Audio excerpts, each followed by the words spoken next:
just believe what it was, and it was magic on either side. Everyone really misses. They apparently really hit. They get it done, and they get it done 2-1 through bind.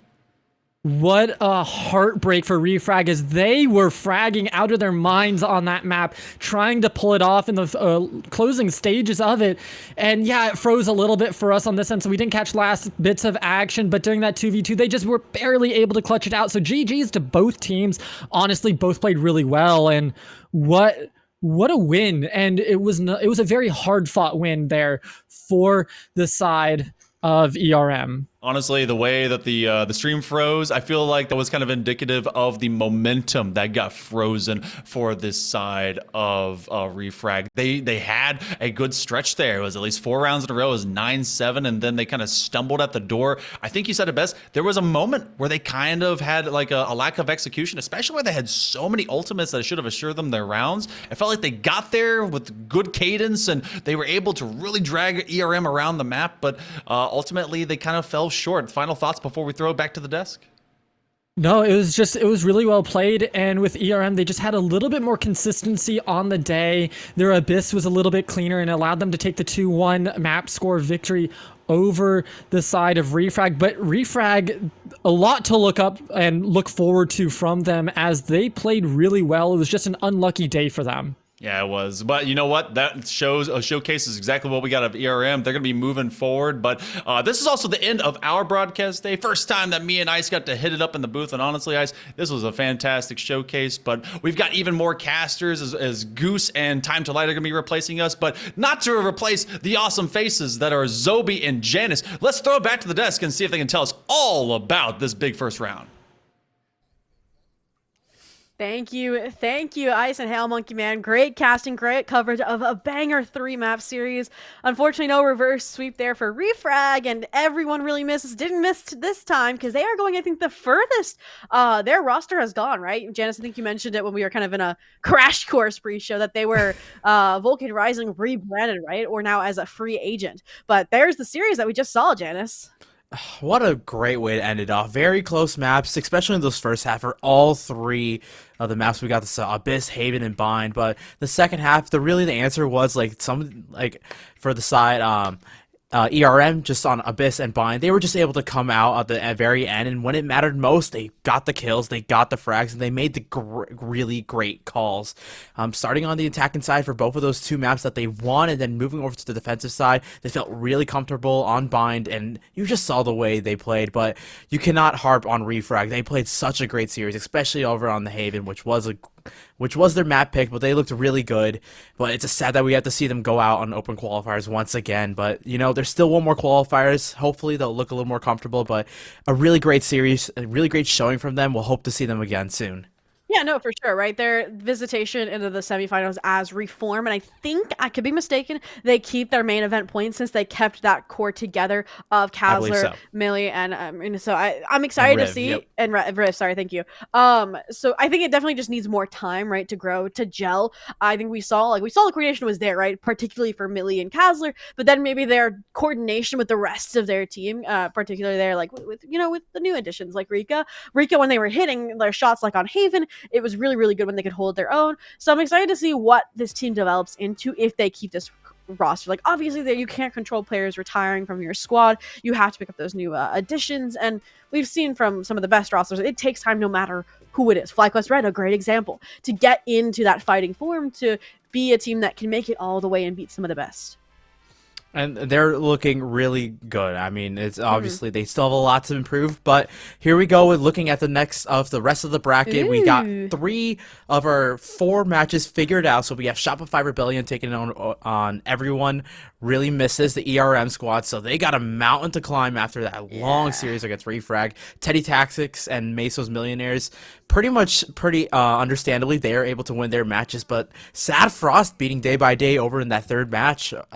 Really nice showing. They'll be playing against YFPX, who's already taken a 1-0 series, and we're still waiting on giving Wingman 2 nuclear devices and 10X to finish their series. That seems to be going the distance. Yeah, I think for me personally, like, I feel so bad for ERM. Like, that was a close series, and now you have to go up against Shopify.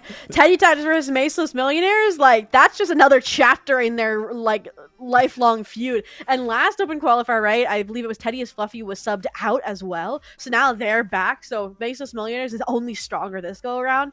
YFPX obviously already up one map. Excited to see how that goes. And I believe we'll actually be going to Oomfies versus the winner of Give Wingman 2 Nuclear Devices versus Snacks, which is in, like you mentioned, that map 3. And I will say, map 1 was like a 13-11. Map 2, I think, was like a 16-14. So that map 3 better go the distance unless one of these teams runs out of steam. Oops, we're back. Don't worry, guys. We're not going to do a break just yet. It's gonna be such a great series. I mean, both of those squads. I got to see a little bit of that Give a Wingman 2 Nuclear Devices, and they're just an entertaining squad, still making their ways up into this game chamber scene. And you know, that first open qualifier, just figuring it out with this one, they're looking really, really strong.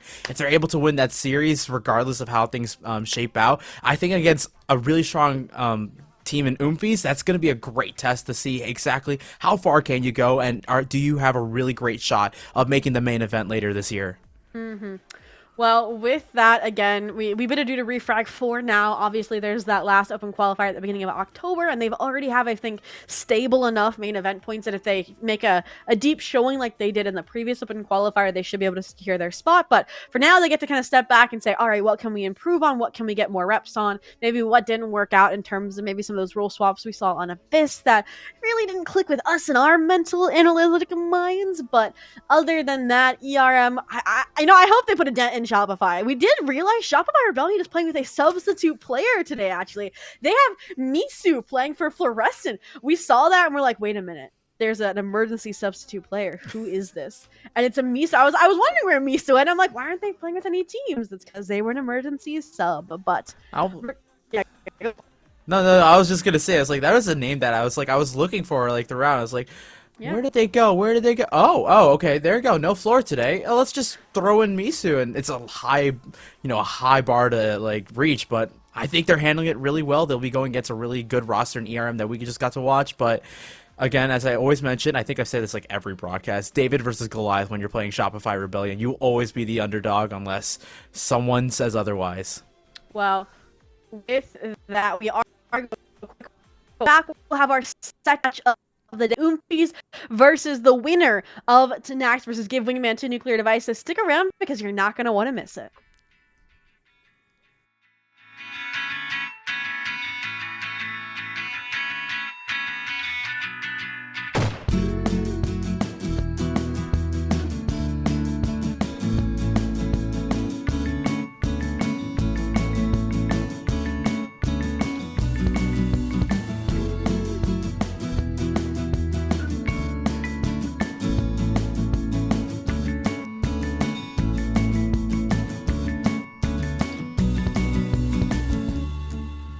Keyboard's like my heart, it shines in RGB and it's full of blood.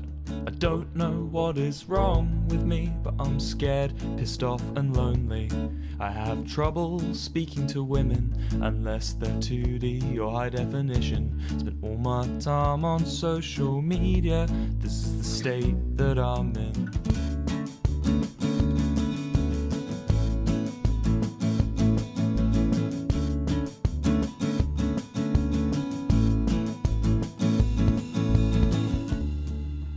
Twitter feeds like my brain, cause I have it on dark mode. Memorize everything she says so I can use it to guess her passcode. She's beauty, she's grace. She has a profile picture of her gorgeous face. To try and get more sponsors,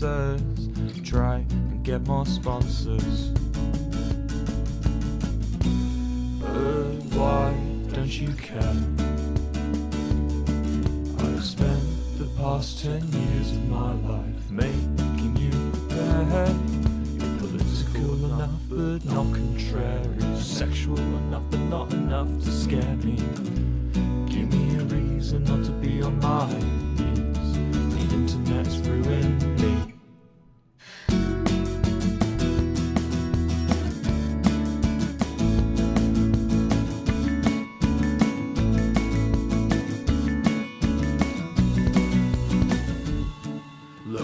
I must sound insane, but that's part of the package. If she can't handle me at my worst, she don't deserve my mental baggage. I know you want 6'4", but 1 foot more, and I'd almost be tall enough to reach the high shelf. Be your incel, I think I might be a threat to myself. A threat to myself.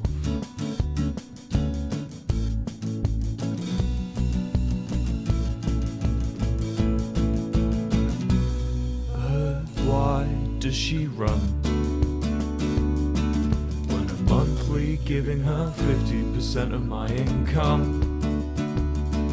It feels like my ideas of affection are based around artificial perfection.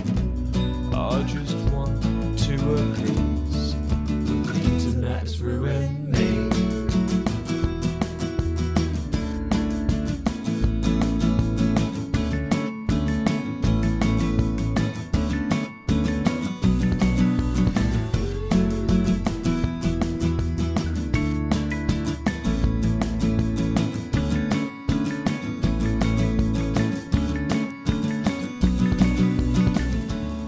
We used to sleep on cold together.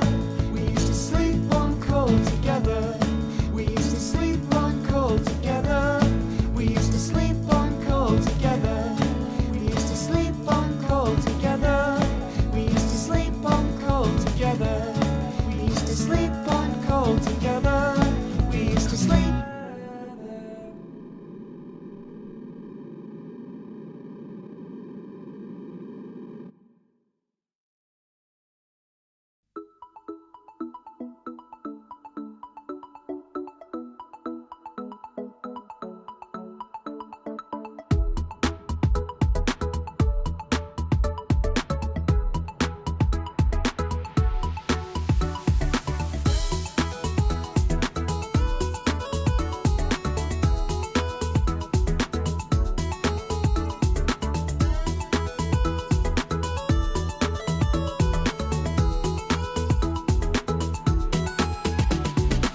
And I've been chillin', watching the ocean with you. Baby, up with a slow motion crew. And we up in our growlings when people change, but not us.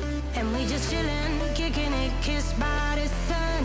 Could be soaked to the skin in the mall soon. I know she got the good vibes when seasons change, but we're the same. Even if I lost all my money, the zero runs deep, honey. And I don't need to speak a single word, 'cause you got me holding, holding.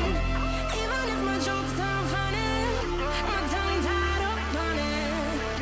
And I don't need to speak a single word, 'cause you got me holding, holding.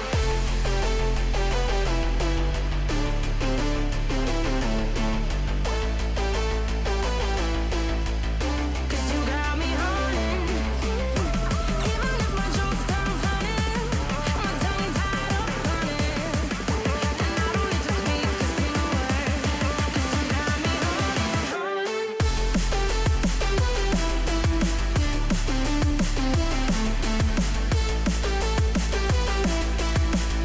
'Cause you got me holding.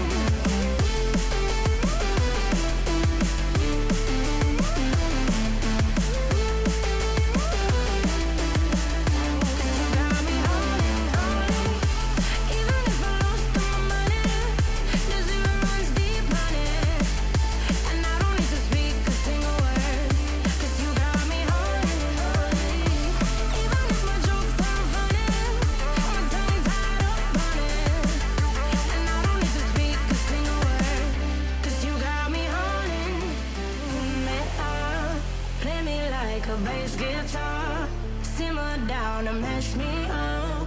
Tripping like I'm Jimmy at Woodstock. Me up, drumming round in your red Ford, shivers down my spinal cord. Oh, oh, oh, oh. 'Cause you got me holding, holding. Even if I lost all my money, the zero runs deep, honey. And I don't need to speak a single word, 'cause you got me holding, holding. Even if my jokes aren't funny, my tongue tied up on it. And I don't need to speak a single word, 'cause you got me holding, holding.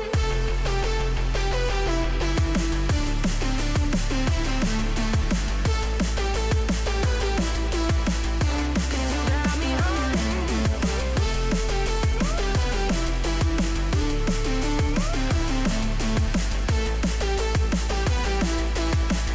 'Cause you got me holding, holding.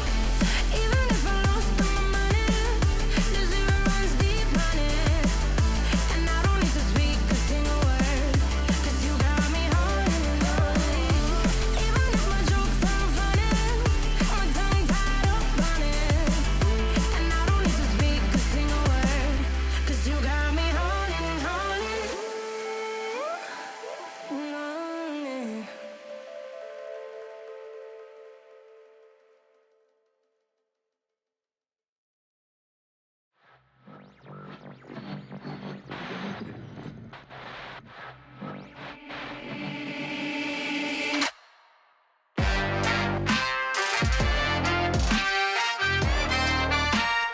Oh, so typical me.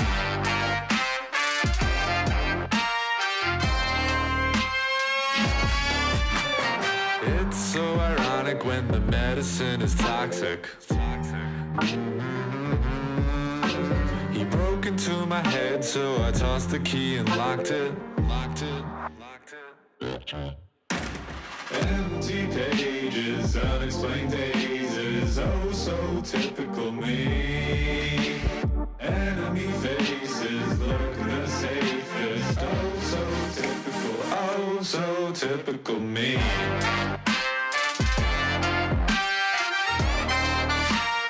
Oh so typical me.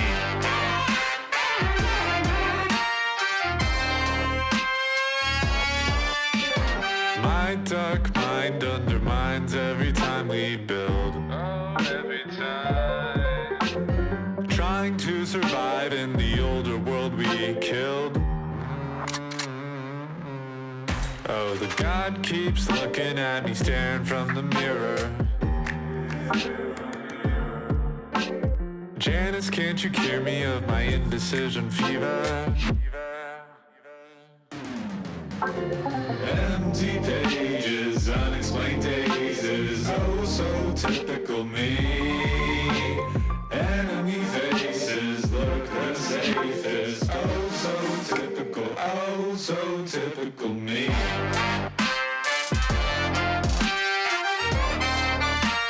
Oh so typical me.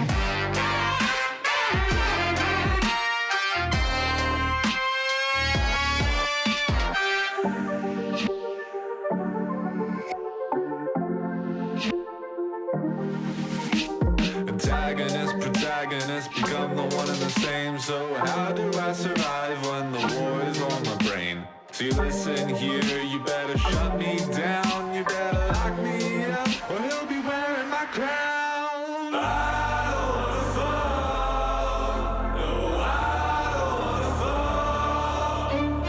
Pages are empty, so empty from breakage. Please help me and I'll go where I feel the safest.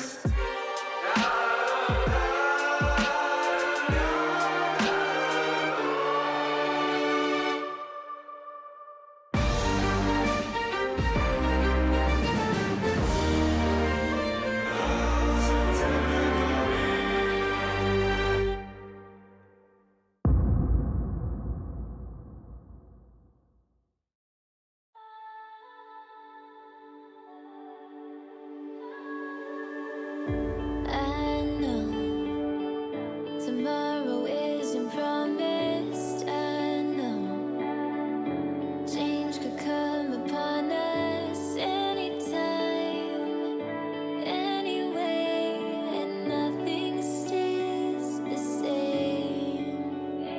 But I have got a secret, one I'm gonna keep. It's something that I got, I'll always have deep inside my heart.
sighted, couldn't see it in the slightest. That path you walked was the same as mine. It's hard to believe, man, tell me you're lying.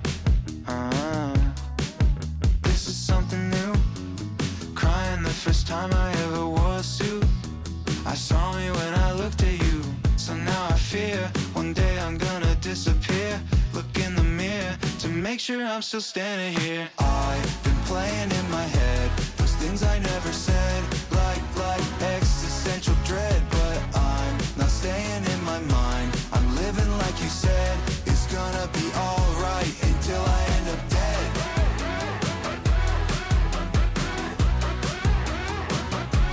Until I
So baby, I'ma tell you why. I ain't playing no games, don't waste my time. I got a bad bitch sitting on racks, that's sitting on bags, that's sitting on me. So tell me why I do these things for you. So tell me why, so tell me why. Now I say bye, bye, bye. I ain't simping for these hoes, I'll tell you bye. I'll tell you bye.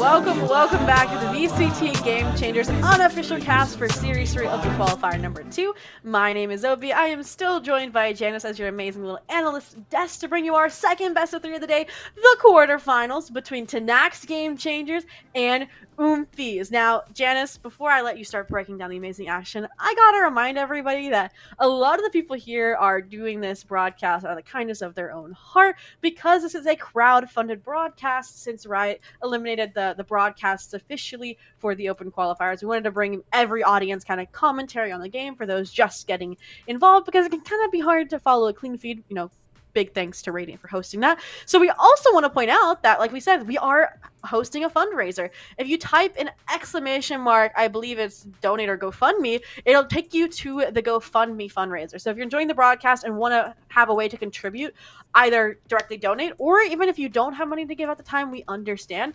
Just sharing it on your networks, on Twitter, etc., is really, really helpful. Other than that, though, we have to give a huge shout out to Emzra, who was our first donator for the GoFundMe, donating a large amount of the funding. And they actually host a tech night. So if you are in Southern California and you are a marginalized gender in the tech field, you can type in, I believe, just exclamation mark tech night to learn more about this meetup. It's really, really cool. You can meet other people working in your field. So meetup.com/tech-night, or you can go ahead and use that command to check Emzra out. Really, really cool person. Really, really cool initiative. But Janice, we have a really cool initiative here, right? Game Changers, Tanax GC versus Oompies. I mean, we kind of think we know how this is going to go with kind of Oompies' dominance, but convince me why Tanax GC has a chance. For one, Tanax just had a long series of 2-1 that featured a 30-round overtime all the way through. So they're going to be a little exhausted, perhaps. Okay. But on the other hand, they could definitely have momentum going into this, feeling the heat, feeling really good after a really solid 13-8 win on their last map. Going Oompies, who have been a little cold, it's been a hot minute since they've been playing, so potentially having that momentum going in and maintaining the firepower that we know that the next roster definitely can utilize. And perhaps the map selection is also a great way to get going once we get there, but perhaps that momentum is all they really need to potentially take down Oompies, who, as you said, a very, very solid roster. I mean, not only are they a solid team, but they're coming out of a huge win from the Supergirl Gamer Pro $5,000 event, right? And they were playing under the name Bankai. And there was one small difference, and that's Panday was playing on this Pug roster of Bankai, versus now they've taken a step back, getting back to lifing maybe outside of esports here a little bit. And so we get this new flex player, Terror, stepping in. And I mean, they are eager, right? I was asking for volunteers for an interview after this series if it goes their way, and Terror was like, I really want to do this interview. So I am really looking forward to seeing what they look like then in the server, if they're that eager outside the server about the scene.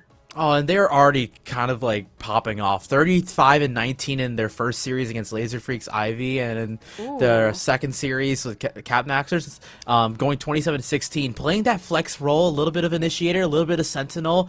It's and Supercat stepping up into that new duelist position potentially, but like Terror, already a new addition, seems to be a great fit for this roster and all that they have to offer. On the other side, Tanax still playing a little bit. Their roster, if I believe, hasn't changed too much, if I'm correct. Yeah, and that's amazing for them, right? They've been playing in the tournament series, the Marginalized Gender event, hosted by their own organization, along with a bunch of other squads that made it into the round of 16. So they get that chemistry that we talked about may have been kind of a losing factor for squads like Refrag that were still gelling that chemistry through this open qualifier, right? But we are getting ready to jump into our map picks and bans for this amazing best of 3 this quarterfinal. So drum roll, please. We get Sunset, Bind, and if we make it all the way to map 3, we are going to be going to Ascent. You can hear the disappointment in my voice. I hate Ascent Deciders. I mean, don't get me wrong, great litmus test to decide who is the best after you may have won your picks or your opponent's pick, but it's just such a, it's not a grand conclusion, Janice. Oh, absolutely. And the thing is, these maps are very, I'm going to call it how it is, volatile for both of these series. They banned for each other, and now they're playing maps that they might not necessarily be comfortable on one another. Oofums has played Sunset once. They've just played it once, and Tanax, they've played it 8 times. However, only a 38% win rate on that map. It's gotten a little bit better as of recent, but the last time they played it was against FlyQuest, so you can't count that then. But I mean, that means they know what they're doing wrong, I would hope, on Sunset, and can workshop it through those problems and come back stronger when it really matters, when it's single elimination in the quarterfinals. And this is, I want to say, the deepest run that Tanax has made as well in open qualifier. So I feel like it's been a new dawn for a lot of these teams. A second chances, a second lease at life, and people are just trying to get as far as they can, show off their roster, potentially look at orgs, and as always, just going into that main event. That is the goal for all these teams. A second chance here in the second qualifiers. You still got one more if you're not able to win today, but you would love to be able to get through this, get to tomorrow, the semifinals, get that night of rest, and be able to reset, go into the last 2 matches, hopefully, and looking on the other side of the bracket, you don't have to go through Shopify Rebellion right now. I would say you're kind of lucky in the side, having the opposite side of the bracket, being able to just pug it out, fight for your life here on this side. And these maps that we got with Sunset and Bind, they're going to be really close. We haven't seen a ton in this new meta, the last couple patches, so it's going to be different compositions we're going to be seeing out. Oomfies has like 3 different compositions they've played on Bind. They have a Reyna and Raze. They have a Neon one. They threw an ISO earlier, way early on back in June. So a lot of different options, a lot of different unknowns with both of these teams. So it's going to be down who can play the best Valorant tonight. I know that we are leaning towards Oomfies winning that out, but Tanax definitely could still come out, show a great presence, and potentially even get an upset. Yeah, I think for me, I'm really excited to see the Umfi squad just because Supercat and Panini in particular were kind of these stellar subs historically in the open qualifiers, right? They were jumping around to some of these kind of teams that would make it really, really far and then lose like FlyQuest Red to Shopify Rebellion. So now that with a common core, a consistent roster, I really hope to see them kind of start to gel instead of being that kind of standalone player that we know that they are, both Panini and Supercat. I want to see that coordination, that kind of camaraderie with teammates, because we saw that was a huge determining factor for teams like Refrag earlier today. Oh, I was literally just about to mention that. Refrag able to keep the same 3 players of Millie, Kazler, and Riv. Those 3 players still able to continue on even in this Refrag, going from Reform to Refrag. They look great. There's still some, building steps they have to do with these new players, but still a great core coming out here for the side of Oomfies, and they've had the first tournament to play a little bit, and now they're just getting better and better. These are high caliber players. They could definitely be on the top of GC players, but really it's right now they just are finally building themselves, getting into a team, getting comfortable in their situation, and this potentially could be the time they're able to get to grand finals and see what they're made of, to await who's on the other side of the bracket. Well, we've kind of set the scene here for this quarterfinals between Tanax, GC, and Oomfies. Unfortunately, our players are still getting ready. We're still getting that lobby set up. So when we come back, it's going to be your casters' time to light, and Goose taking on that quarterfinals, introducing us to that map 1 of Sunset. But until then, we'll be back.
as queued up earlier by our desk, it's Oomphies and 10xGC here in our quarterfinal. Winner moves on and will play in a semifinal tomorrow. Loser is unfortunately SOL here in the open qualifiers and has no further shot forward. I'm Time to Light. Joined alongside me here is Goose for our best of 3 series. You saw the maps earlier. We'll go over them once more. But Goose, I gotta say, this series has a lot to look forward to because Oomphies, I mean, proven time and time again, however, as more individuals, apart from the most recent other qualifier, whereas on the other side, 10xGC, they have a lot of history, just not a whole lot of success.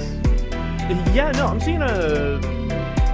seeing some sort of mixed results, but their last game against Wingman 2 Nuclear Devices, yes, that is in fact a great name, phenomenal name.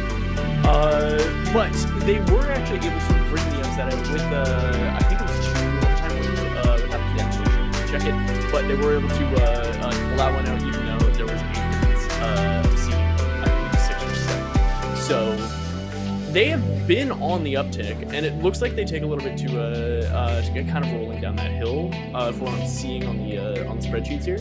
But what can you tell me about the Oomphies, the current favorites to win at the moment? They are the very dominant force that TNX is going to have to try to break down.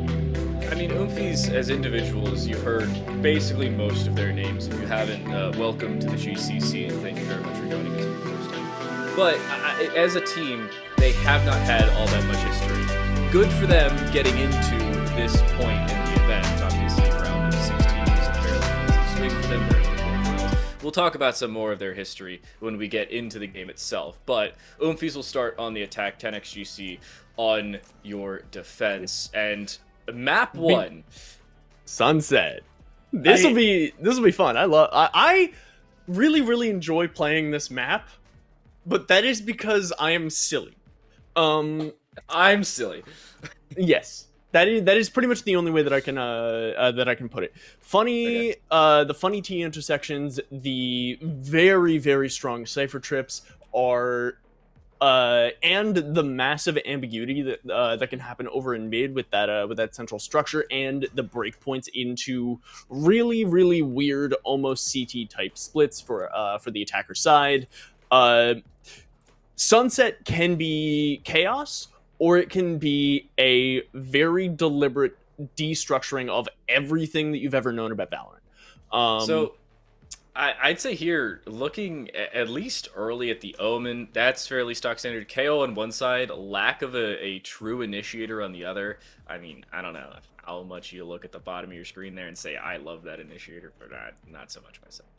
Oh, Fade? There's also the Breach there. Yeah. Oh yeah, they do. Yeah, no, like going that. I thought it was a brim. I'm not gonna lie. Yeah, no. The orange is on the bottom on that one. That's how you tell them apart. Brim's got the top orange. Breach has got the bottom orange. Yeah. Either way, a very strong initiator combination. Going with the Fade Breach, you have very good intel and corner clearing, along with some real get out of my way tools with Breach's Aftershock. But what do you expect to see as we move into this first one? We have Tanax on defense while the Oomphies are starting out on the attack side here. For me, it seems like Oomphies are just looking for a little bit more of early round aggro. The speed of their play, I think, is something we're going to have to look forward to. I mean, yeah, Neon's on both sides, whoop-de-doo. But the KO is really the initiator I'm looking at here. Seeing as they're running that double initiator more for some information rather than they are maybe for some utility. I like the Silva selection. Omens on both sides, unsurprising. Yeah. Something to be... Oh man, yeah, no, right off the bat we have that attacker side Cypher Cam getting shot off, and that one way to give the give that orb over to the to Nax, and here we go. Some pretty fast aggression going up through mid towards B. This is what I was talking about with these split situations. Taking out mid allows you to make these weird retake takes, if you will. But Panini immediately getting put down by Kudasa. As they end up getting dropped by Always, and now we are in a 4v3 scenario with a minute on the clock. Bomb hasn't quite gone down as it is hovering over in market here. and Harry trying to go for the kill. And wow, this is looking very, very strong right now. We have the Oomfies coming out swinging from mid all the way to CT. Yeah, they just walked basically straight through mid, nobody looking in their general direction. By the time they walk up towards the A link of mid, and on the far side of CT at that point, it's just 10x was not expecting. 0 point clears out the position, then the dart clears out for information. They actually lose the early trade, interestingly enough. They go down 2 for 1, and the Oomfies were playing in a 3v4, but they intentionally wait on that spike plant, and that was their intentional call. They don't immediately go for the objective, they don't play what would have been technically a 2v4 with the spike planter incapacitated for a few extra seconds. Instead, they play for the kills, and here they're doing the exact same thing. I said this composition plays for that early round aggro, or just straight up for the kills, and that seems to be the case here. Always behind the mid boxes. I'm a little scared for this position, but it could be near perfect. And on a side note, make sure you get teeth whitening from Colgate. Thank you, Twitch. Cheers. Thank you, thank you, Twitch, for throwing our your ads out here. But here, Panini actually lining up this pretty mean-looking paranoia. As soon as contact with me, he's going to throw that out. And Unfeel always and Arthur are all going to hit the floor. Now in a 1v4. Yeah. Kidus really in a rough position here. Supercat just kind of inching their way forward, being sneaky. Some fake footsteps happening, but no back is going to be turned, and Supercat is just going to gun for Kidus down as we move into our third round with our really aggressive force here. I immediately see 5 Vandals on the field. I mean, I can't blame them. They're going for the first full gun round. It always should be able to buy full armor. Array goes back for the Guardian and full armor. But at this point, you need the weaponry if you're 10x. That round was unsurprising. Surprisingly enough, oh wow, team that thought had better weaponry wins the round based off of playing for the kills. Can't surprise anybody. One thing I did want to talk about was the breach being brought on 10x's side. That's a 55.56% pick percentage on Sunset side, not determining. Whereas on the other side, they go for the lesser picked, but seemingly, at least as of right now, more effective and my further favorite initiators. Yeah. I definitely say KO on this map is very, very effective, especially considering how dominant Cypher is. Being able to shut down that that Sentinel and shove them into backside is exactly what we're seeing right now as Kidus ends up hitting the floor. And the retake is on, everybody. It's huge aftershocks coming through to just lay waste to the site, allowing TNX to take back a little bit of that space and drop terror. Tons and tons of bullets flying through the air as the post plant is happening. Harry snuck all the way through mid. And oh my god, everybody's falling at the moment. And Tanax able to make a very, very clean retake, despite the fact that they were down on a lot of their weapons. They're able to bring things... Or sorry, no, they were up. My apologies. I mean, they were up on weapons, but they just were not up on positioning. They cleared out the backside of the A link. They cleared out the entirety of that position. They had eliminated it down to just A main. And Carry plays the perfect positioning swap. They go back all the way from A main, around through mid, which was unoccupied, and they take that A link after it was then unoccupied by the defense on the retake. Nobody was expecting them. And then you overthink it. You're like, oh, I've got a Bulldog. Let me ADS really quick. Terrible decision. Never do that, by the way. And then you just miss every single shot. You got 3-round bursts. You get 3 bursts off. You miss 9 shots. And you do 0 damage, and your team loses the round anyway. You were kind of banking on that flank. You could have found 2 free kills there. And instead, you find nothing, and you lose the round. So here we go. Oh man, some odd timing there, allowing Supercat to get a little bit of that chip damage as everything kind of comes through. God Trip is gonna get broken, and immediately the plant is going down. Terror able to make the garden happen right now. Always swinging out off the scan chart and able to grab one before getting traded. And Panini trying to just greed for more, able to drop 2 before into falling themselves. We're now into 3v3. Bomb planted. We have about 20 seconds left before the point of no return here. Unfeel trying to look for a fight. Terror just being an absolute menace over in Boba, just trying to push these people out of the shop, and attackers Oomfies able to peel away with the third one and a pretty distinctive lead on the first gun round. Supercat's living my life right now. It was Panini taking a fight against Always at point-blank range. Their doppelgangers going against each other, and somehow Supercat gets shot. They were all the way next to this spike. It was probably a 20-meter miss that turned into be a one-shot headshot.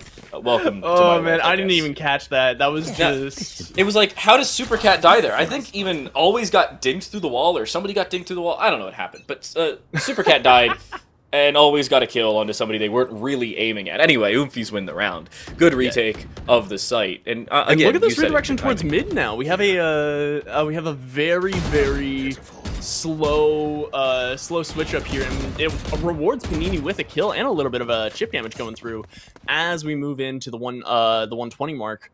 Now this Cypher Cam didn't get broken this time, holding it for a little bit longer. Kudasa's Cypher Cam holding this low position ends up spotting down their Ditto. The mirror match is about to happen right now as Carry looking to get the potential trade on Super Cat's entry here, looking for these Cypher trips. And here we go. Retake is on in full force as the utility begins to rain over. Kudasa able to take down Terror with an absolutely belligerent Bucky, and now we're in a 4v1 scenario after just an absolute massacre in short. I would imagine we're going to be getting a bit of a save here. Tenax has only one player, poor Arthur, chilling in the back here. They don't have a ton of money to their name. They can potentially force buy if this is if things go bad, but with a kill or two, economy maybe is going to work out in the next round as Supercat is able to kind of clinch away the win here. You only lose one player, you take away the gun, force 10x to fully reinvest, and look how much that gun means. At this point, it would be an extra 3,000 credits. You could buy over shields, or buy yourself shields and buy somebody else a weapon if needed. In this case, you're forcing them down to a Guardian, half shields on a player. You're probably even taking concessions in terms of abilities, and 10x just cannot afford that. They're losing a lot of the early gunfights, they're being mechanically outskilled, just plain and simple.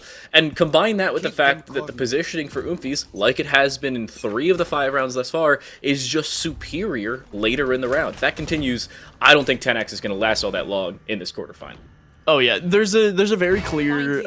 I talk about it a lot in my in other casts, but there's a very clear weaponization of ambiguity, which is kind of the baseline of Valorant gameplay, trying to force your enemies into thinking that you're gonna be anywhere at any times. Exactly what the Oomfies are doing right here, threatening any sort of these like slow pushes, taking a lot of this neutral ground, and seeing if you can just like ping out even just the tiniest bit of damage. But here we go. From the shadows ends up getting canceled. Panini now with the spike is going to be moving up the T intersection of A main. Contact made, Unfield trying to slow them down. Oh my god, 1 for 1 as Panini and Array both hit the floor. Afterburner is going to get spent there, and one of these blindsides is going to go over towards Supercat as they just get double blinded by both the initiators. Ooh, Nightmares are going to roll right through Alleyway, getting a huge amount of... oh my god, this is just... Can we file this? Can we file cyberbullying here? But no, Supercat is able to just come right back with it. Now in a 1v1 scenario, always moving their way back towards short as they're able to, after dropping Terror in just terrific fashion. And again, weaponized ambiguity, always coming all the way back around with 14 seconds on the clock, knowing that their opponent is going to be stuck on the spike plant, and they're able to clutch it out for their team.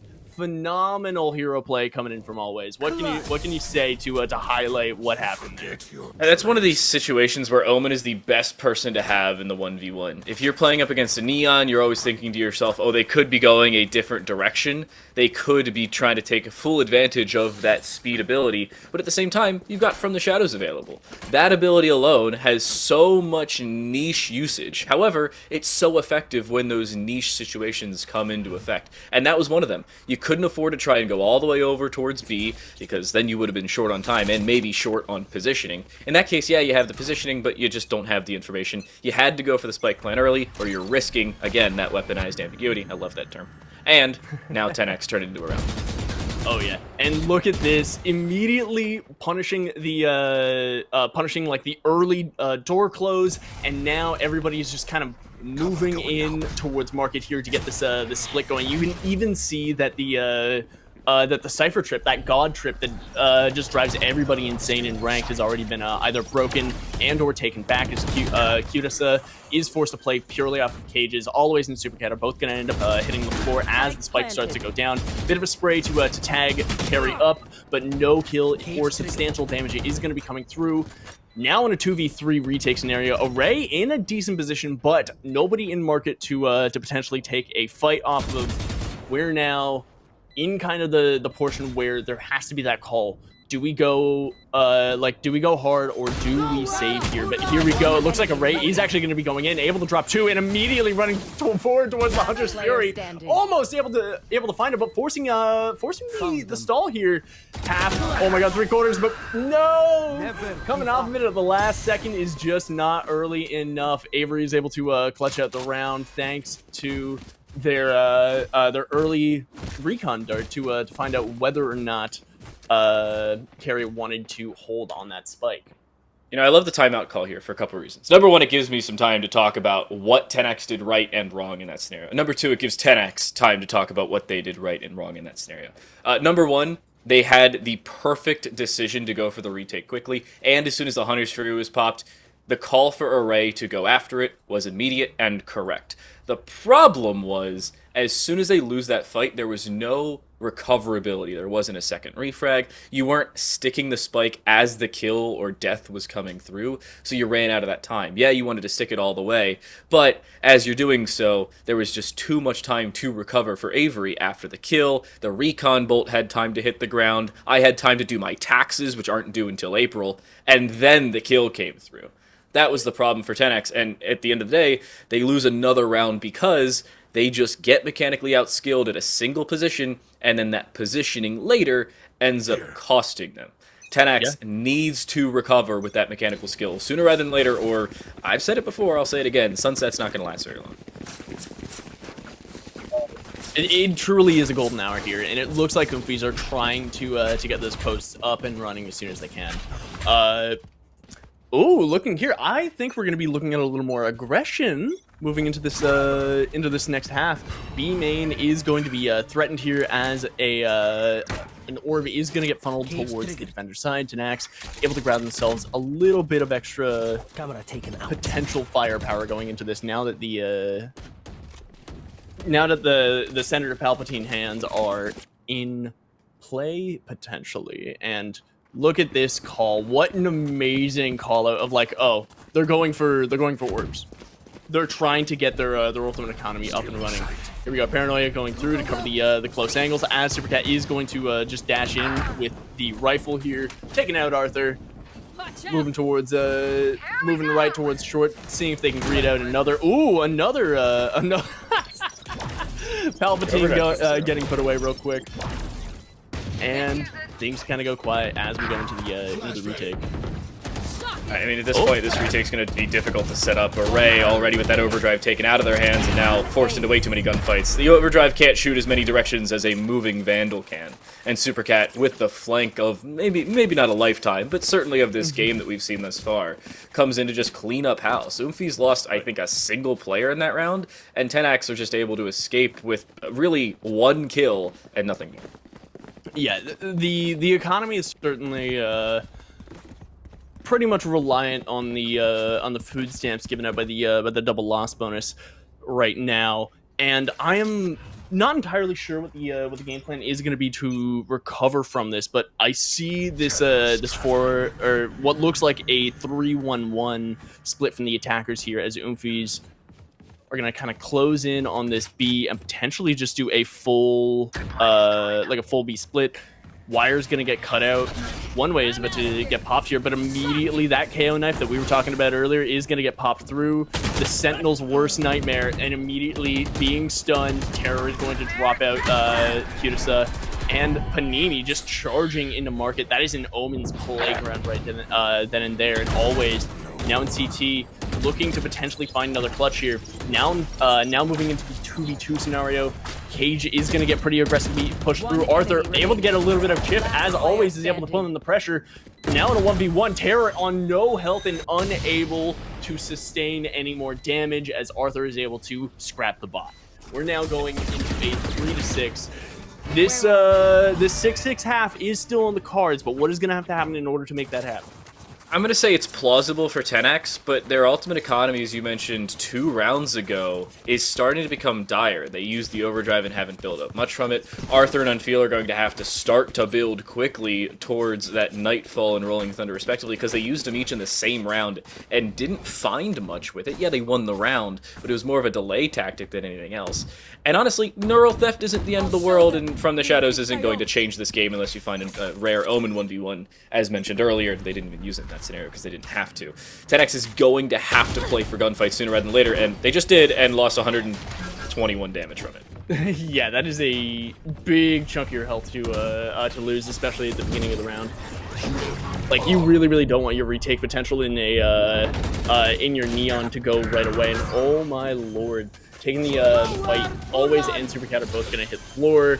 Hunter's Fury is going to come through to prevent the attackers from coming through, picking up Array. Kudisa also hitting the floor. Now Unfeel. Oh man, what a beautiful little little crossfire. Arthur able to get the one through the wall, but unable to find anything else off of that. I am starting to I'm starting to get, like, genuinely quite scared here. There's a pattern happening. There's a very, very clear pattern that that I'm seeing right here. Oh, and one of those patterns is not only the ultimate economy, but the regular economy. Oh, look at this. 3 Sheriffs. I don't even know if they're going to afford a 4th or maybe even a 5th. They will afford the 4th, but maybe less than ideal. 10X is going to have to go into the last round of the half, almost certainly down 8-3. They're going to have to try and stave off what is a curse that I don't call a curse, but we may get into that math if it comes to fruition.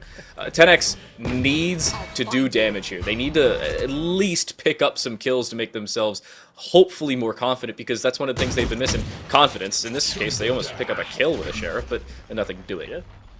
There's a continuing on with the pattern. Like, there's a trend where once the buy gets pretty low on the side of TNX, Oomphies really slow it down and let their opponents take the initiative. When you are down, wow. Jesus, that was just mean. What? That one was just mean. And Carrie just greeting for more, and honestly, give them all of it. Give them every last kill at this point. Unfeel being the last one in play here, immediately getting getting dumped with util, but let's go. Apex player coming in. That was a slick little prevention. Oh man, but Panini able to clean things up, moving us to the 3-8, threatening the yield in 9-3. I definitely see where TNX has really, really good mechanics, but a lot of the time, like, their protocols just aren't quite matching up to the side of Oomphies, and a lot of the time they are getting outgunned. Like, there's just a tiny little gap in between these, in between just some of the really, really close quarters, like, fights here. A lot of the really important, like, millisecond decisions just aren't quite lining up for Tanax, and they haven't quite been able to recover this in pretty much the entire game. Problem is, the game isn't much longer for this map, should it continue in this realm. I mean, you've got enough money for Oomphies to double up in the final round. You might as well pick it up if you've got the cash for it. But Tenax's position is they have to cut off the early round aggro from Oomphies. Here, they've played towards mid for the last couple rounds, so it's kind of at least slowed down Oomphies, but not to enough of an extent where it's really effective in fully staving them off. Supercat walking up here, dark cover on the right. They've already seen that tripwire, and now more utility thrown in that all finds nothing, by the way, and there's still 50 seconds in this round. They've got basically forever and a day. Yeah, you can see a little bit of that fear coming in from Kirasa. They know that somebody's towards tiles trying to threaten top mid, but they're just unable to make that push out to potentially look for a pick or look for additional information of who exactly is breaking your stuff. 30 seconds left. But look at this alleyway aggression coming in for the take, and A is going to be the A is going to be the target in this situation. Ooh, a bit of a tag here. Ooh, able to grab Arthur. Oh, Rolling Thunder is going to immediately prevent any additional kills coming in from Supercat, as Panini, Array, and Always all get the lead-in treatment. Now in a 1v1, Terror with the op trying to prevent a retake here. Oh my god, but Unfeel able to just stick it out with that with a little shimmying crouch and really pulling it through to bring a 4-8 half to fruition. Unfeel plays that 1v1 to perfection. As simple as that, no other two ways about it. Unfeel taps the spike, sits there, crouched, and off angle of the spike. And with an operator, it's really difficult to challenge those types of positions, because you're immediately thinking, oh, I need to wide swing this because I have the operator, and I need to do it towards the spike because that's where I think they are. They haven't made noise since tapping it, they haven't made movement, they haven't shot a gun, they basically have been staying as quiet as a church mouse since trying to fake me, if they're faking me at all. And that hesitancy, that is what can cause that gunfight more often than not. Unfeel plays the off angle, and they play for the kill. It works. 8-4 half is good for 10x. This is a position they can come back from because their lineup works well for their attack, assuming they set up their sight takes well. Oh yeah. And looking pretty spread out right now, very like defaulty sort of a scenario going on as everybody from 10x is starting to converge on mid here. Yeah, this one way is just going to end up getting passively watched by Panini, seeing if they can potentially get a little bit of damage, information, anything to kind of guide us into the latter half of this round. Oh, man. Yeah, Arthur potentially seeing a little bit of a Supercat there as the smoke gets refreshed. No tags coming through, though. Yeah, Cutis really playing scared around this one-way smoke, and these are the last things you want to mess with. Ooh, KO Knife scanning a huge amount of players, and immediately you can see that like Oomfee's protocols come through, immediately backing off, waiting for people to move up. Panini able to prop 2, and oh my god, immediately retaking this half. This T-Way intersection is the bane of my existence, and Oomfees are putting a perfect demonstration as to why. It is so hard to break, and the way that people can go immediately from that to top mid can make this an attacker's side hell. Which is exactly what we're seeing right now. Feel at least gets positioning there, but cannot pick up the kill. It's one out by Carrion. That's basically the round. Always needs to 1v4 with 13 seconds and the spike not in their control. It doesn't happen. They got across mid, but that's about the extent of their success in the 1vx. 9-4, another pistol goes Oomfee's way. And 10x, yeah, they had the opportunity to try and take A. The problem is they were just too split up to do so, and they didn't have the timing. Oomfees were very good at everybody rotating towards A when needed, and as soon as they stave off what they needed to, everybody who was needed rotates away. They didn't all stick around A for another 15-20 seconds, which would have most likely cost them the round, and or, if not, a spike plant. But at that point, 10x did not rotate quickly enough, and that's what cost them. Oh, yeah. And we're looking at a classic eco rush right here. 3 players just bursting down into B main, taking that neutral ground, trying to take out some of these cypher trips with the afterburner. Once that has been heard, everybody begins to move in a little bit more. Cutis, oh my god, just getting util dumped in mid. Array and Cutis Unfeel all hitting the floor just through the smoke here. And look at the chase. Everybody from Oomfees has just converged. Like, I'm saying protocols are very, very good. They are, like, this is a pretty deliberate resizing of everything that they've been seeing from Max so far. And, oh my god, Panini just finding the perfect timing. And, oh wow, always not to be let down. Able to pick up a little bit of the slack before falling themselves. 4-10 going into our 15th round. Hey, I mean, everybody's thinking to themselves, or maybe everybody other than Goose and myself are thinking, hey, always his kills there really don't mean all that much. It's still a 3-player round win in a conversion round. But at that point, look at what Oomfees have done here. Terror has had to buy a Guardian and is down to 0. And Panini's had to buy a Vandal and is down to 18-ish 100. Or Avery had to buy a Vandal and is down to 350. Either way, you're losing out on some credits you would have otherwise, and you've had to buy up to better weaponry. Now, buying up to better weaponry could help you here. You could win the round a little bit more confidently, but should you lose it, you're now outside of bonus territory, where you will be able to buy confidently. Oh my god, and it's gonna pay dividends. The conditioning here working out really, really well, but always having the contingency plan here and ready. Able to find that push. And now ball still into Nax's court as they haven't showed too much presence here and there. Going to divert towards A, where two players are currently trying to set up sight lines and potentially find out where this push is going to be. You can also see like the lean towards A here is very, very heavy at the moment. One way is going to go up to potentially buy them a little bit of time, make them a little more wary of watching this. Oh my god, always just able to find the first kill. Kutisa able to, or Kutisa falling shortly after by Panini and immediately traded up by Arthur. Now 3v2. Potentially getting... Oh yeah. Rotation already here. They started moving the second that they even heard anything. And oh my god, always just putting on an absolute show, trying to dance around the Oomfies right now. Arthur moving towards short. Avery trying to be as silent as possible, worried about this potential lurk up mid. Again, weaponized ambiguity, and that isn't ambiguous at all. That is a plant on B, everybody. What a beautiful use from the shadows to potentially convert this round. And look at, oh no, the tiles timing is actually barely not going to line up, but Arthur having a good idea of where Avery is here.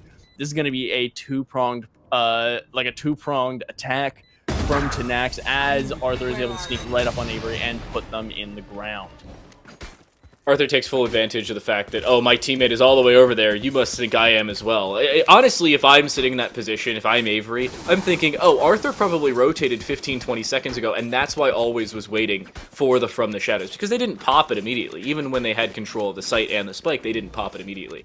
But because Arthur, A, doesn't have the ability of transportation, and B, didn't decide to move immediately. It was Arthur taking full advantage of sound cues previously made by Avery, and obviously the fact that they were rotating through mid, because that was one of two options. And yeah, if you're Avery, you're not thinking, oh, I just walked through A link. Yeah, somebody definitely just walked in after me. Let me turn around really quick.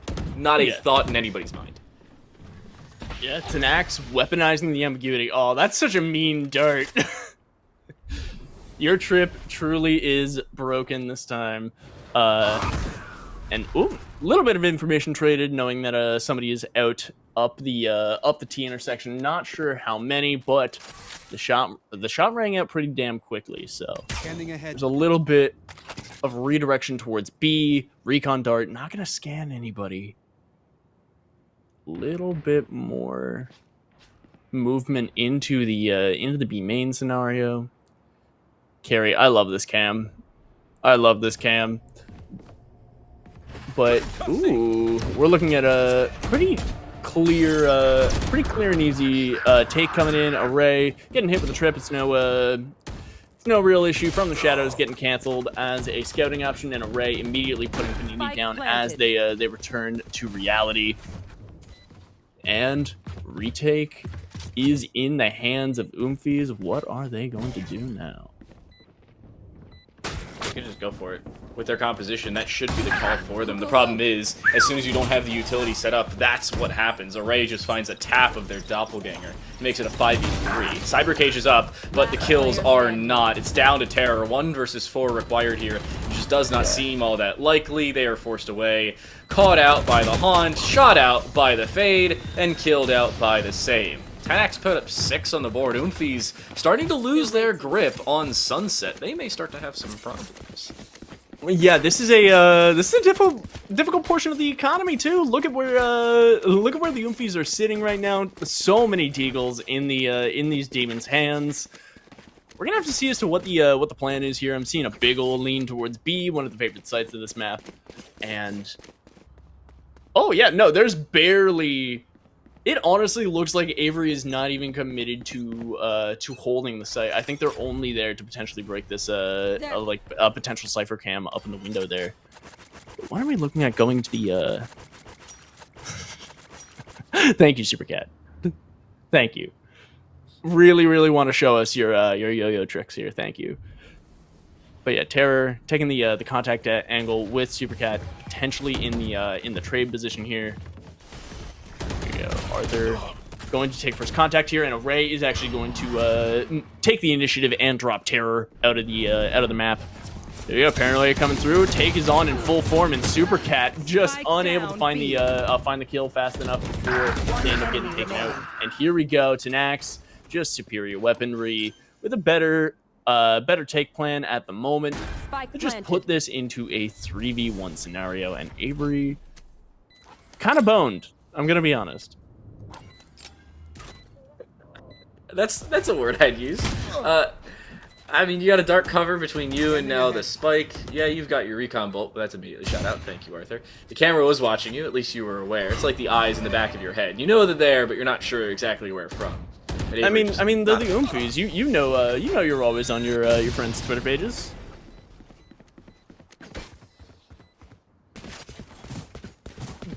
But anyways, moving into the later end of this of the round, we are currently 7-10 going into our 18th round. I gotta say, Tanax has been doing a really good job of kind of clawing this back into a workable position.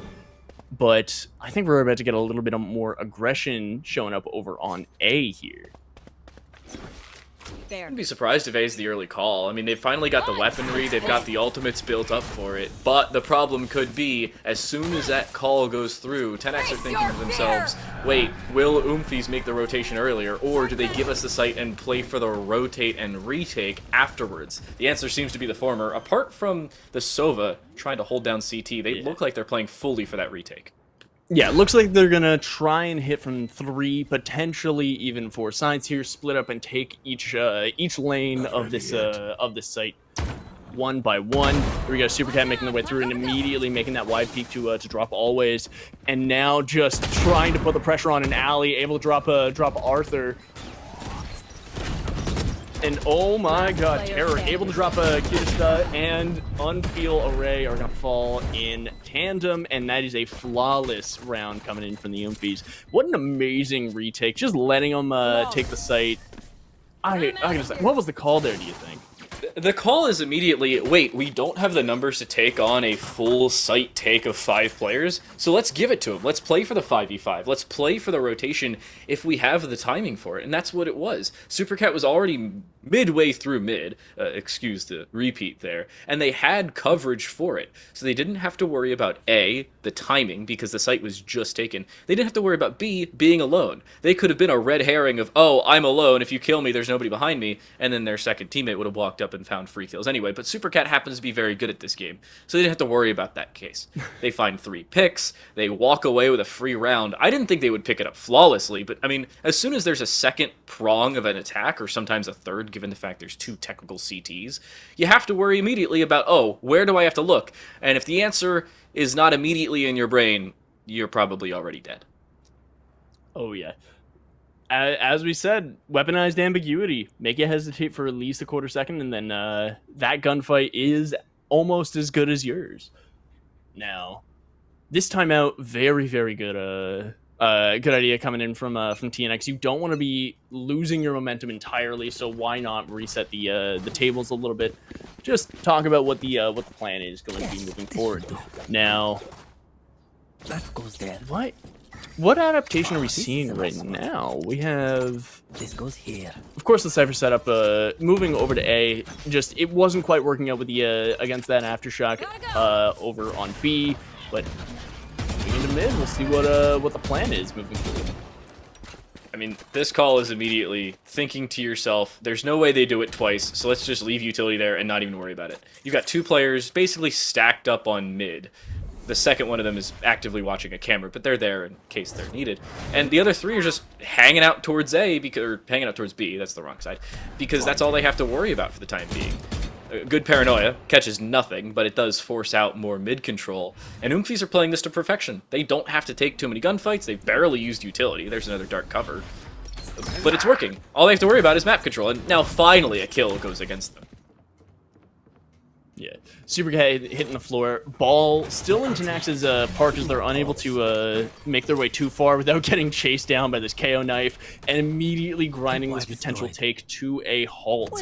Now, Neural Theft is online. They're going to end up popping that one on to Supercat's dead body. as enemies get revealed, Array is just gonna like march their way in and claim every inch of this site as Terror also falls in the background. Avery trying to make a last stand, but unable to make anything happen. Panini now in a very difficult 4v1 is unable to hold off against the armada of lead that is just flowing through the air right now. There are some occasions where your opponents outplay you, there are some occasions where you outplay yourself, and third occasions where both happen at the same time. In that case, it was both. Terror decided to be flashed as they turned the corner. Now, the breach flash, yes, it goes through walls, but it does not extend all the way through a third wall. So process elimination would tell you, unless I'm blind, which is entirely possible. Terror's blindness was due to their own flash drive. Feels bad, man. And it basically got them killed when they swung 3 players. Oh yeah. Hey, it happens. Sometimes the blind just doesn't quite bounce as you expect it to, and things don't really go all that well. But here we go. Just an absolutely just vicious take onto A. They know that they know about the retake potential. There's no way that they don't see the Neural Theft Overdrive and Hunter's Fury coming in. But knowing where the economy is currently lying, Tanax is just trying to push this this site as far as it can go.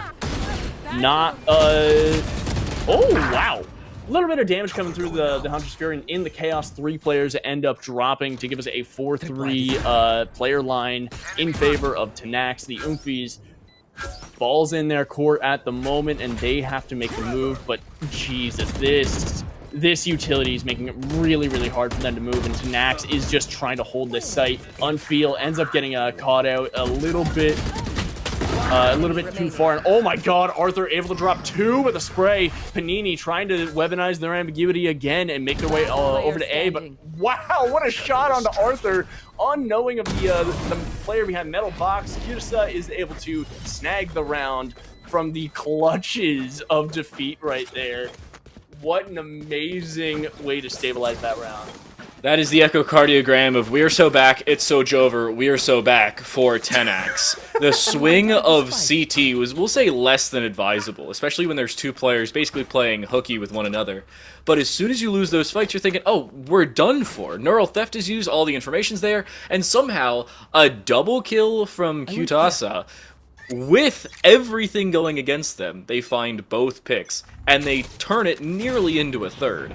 It shouldn't have happened. Plain and simple, shouldn't have happened. Round should have gone Oomfi's way. We'd probably be looking at the game being over now. But instead, Oomfi's are nearly broke. They're playing with upgraded pistols at best. And 10X are around in technically this one, which I think we can give to them, considering the weapon disadvantage, from tying this thing up. Yeah. This could potentially be threatening in overtime very, very soon.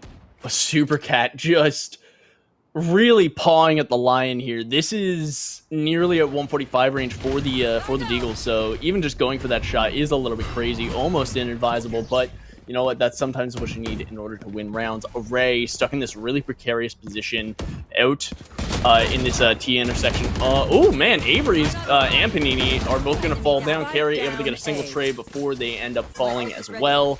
Everybody's time comes very, very soon when it comes to Tanax taking your terrain. Oh my god. Getting that spike down, moving into a 2v4 retake, a very difficult situation, but you only got pistols. You might as well go for the glory. Terror able to drop one after their partner is able to find another. And here we go. No command is possible. There's a possibility you're against a Fade Cypher, but getting peeked like that, Arthur is able to just very quickly snag that snag another victory. We are now 10-11 going into again round 22 now.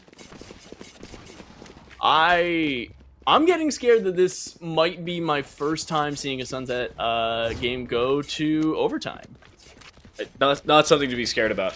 The scary part is regulation, because those are so many unpredictabilities. In overtime, it's basically a lack of ultimates, barring somebody going orb hunting and kill hunting, and everybody guaranteeing themselves weapons and no operators. It's a caster's dream. Trust me, you'll enjoy it. Hopefully we get there. Rolling Thunder's thrown through. It'll be the last one of the game, barring a miracle of what would have have to be an ace in this round. It finds absolutely nothing, but it's a fake. Look at all the rotations coming in this direction.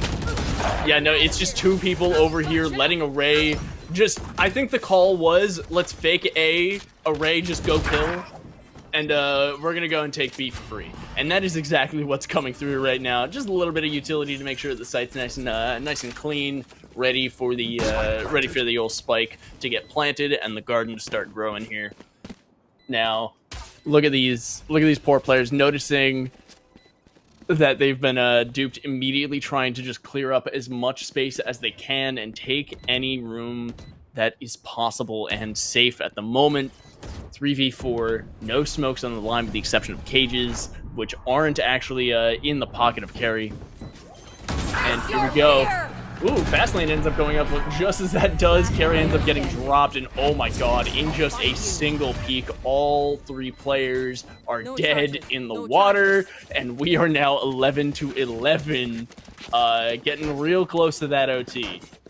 OT now seems to be more than likely at this point. Oomphies have to buy here. It's buy and play for the win, or don't and play for, at best, a tie. In this case, should they lose, they're virtually guaranteeing themselves the loss. They've lost 7 of 8 rounds, 4 in a row in the same point.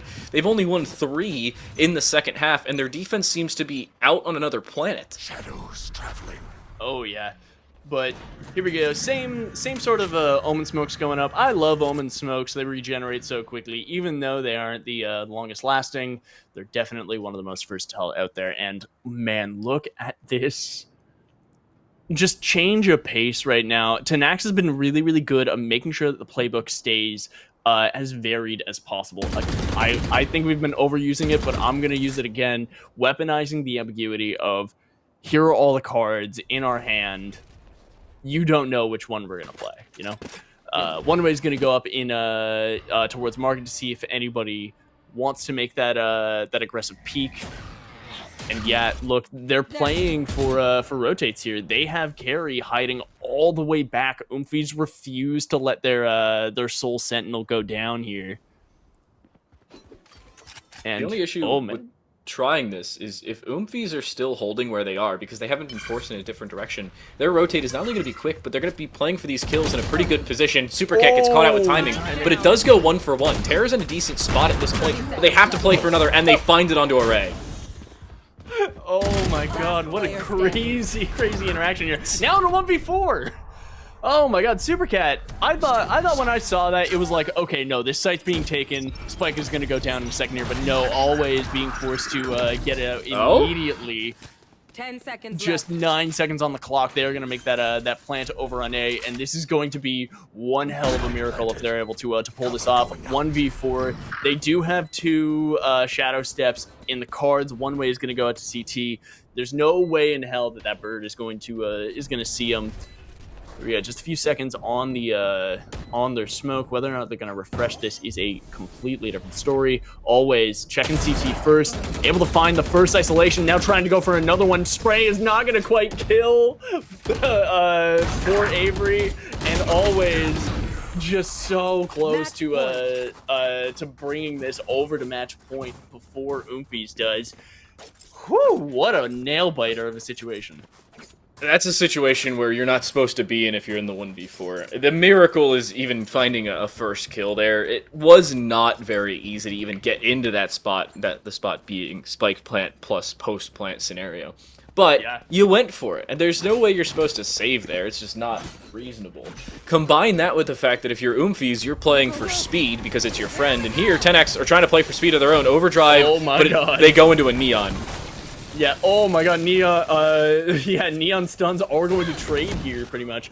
A-Site has cornered both of these players behind Metal Box. Array, with the paranoia, is able to drop one before getting traded out. Arthur getting pushed off a short unfield with the spike is going to end up going down on site. And Terror really living up to their name, just pushing themselves onto site, saying, I have a mouth and I will scream. I will be heard. I refuse to let this go into overtime right now. I don't want to miss my bedtime, you know? But It here we was go. the recon that really set them up for the retake, but unfortunately, they have been seen. Kudasa actually finds a first kill. Terra went down. That was nearly dangerous, but not so close. Oomphy's escape in regulation. They pick up the 13-11 victory, and, well, they ride off into the sunset with the sunset. I've been waiting for that. Hell yeah. An absolutely phenomenal match. I really, really enjoyed that.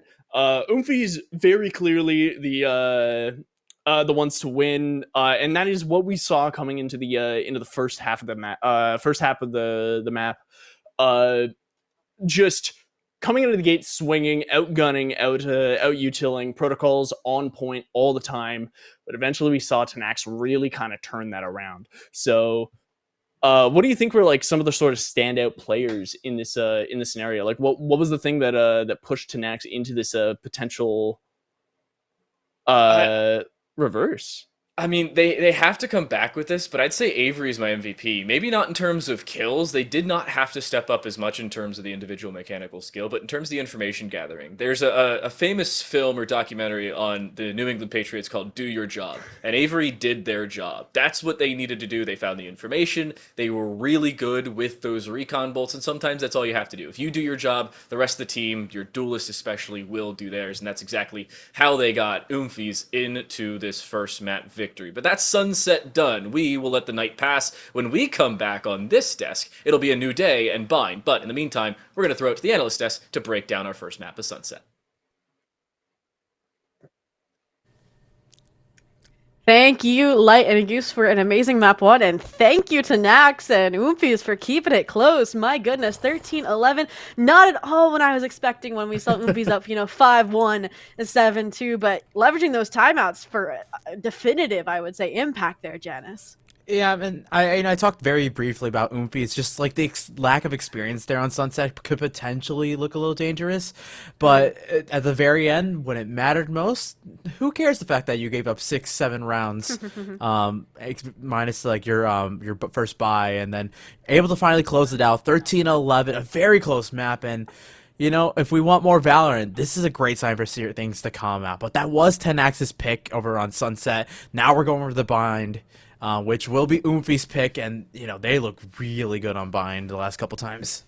Yeah, as we mentioned, we're elimination playoffs, so round differential doesn't matter here, just getting those wins. And the fact that, like you mentioned, they took that map pick off of their opponent is going to be huge getting ready for bind. But I do want to point out, I think something I said during our mini crash course for our casters, this unofficial cast on these teams, is that Oomphies is a team that, in my mind, is a hit or a miss. When they hit hard. Like, they can beat the best of the best. They can be kind of that disruption to any team looking to make a grand stand. But then there's this kind of bump that they have to get over, where they start to trail a little bit, like we just saw, right? Where they struggle to close things out, where they kind of hit this impasse. And so I'm hoping that it is just full steam ahead beyond this point, right? Getting that map underway, now that it's their opponent's pick, getting back to buying the map that they're comfortable on. But we'll have to see, Janice.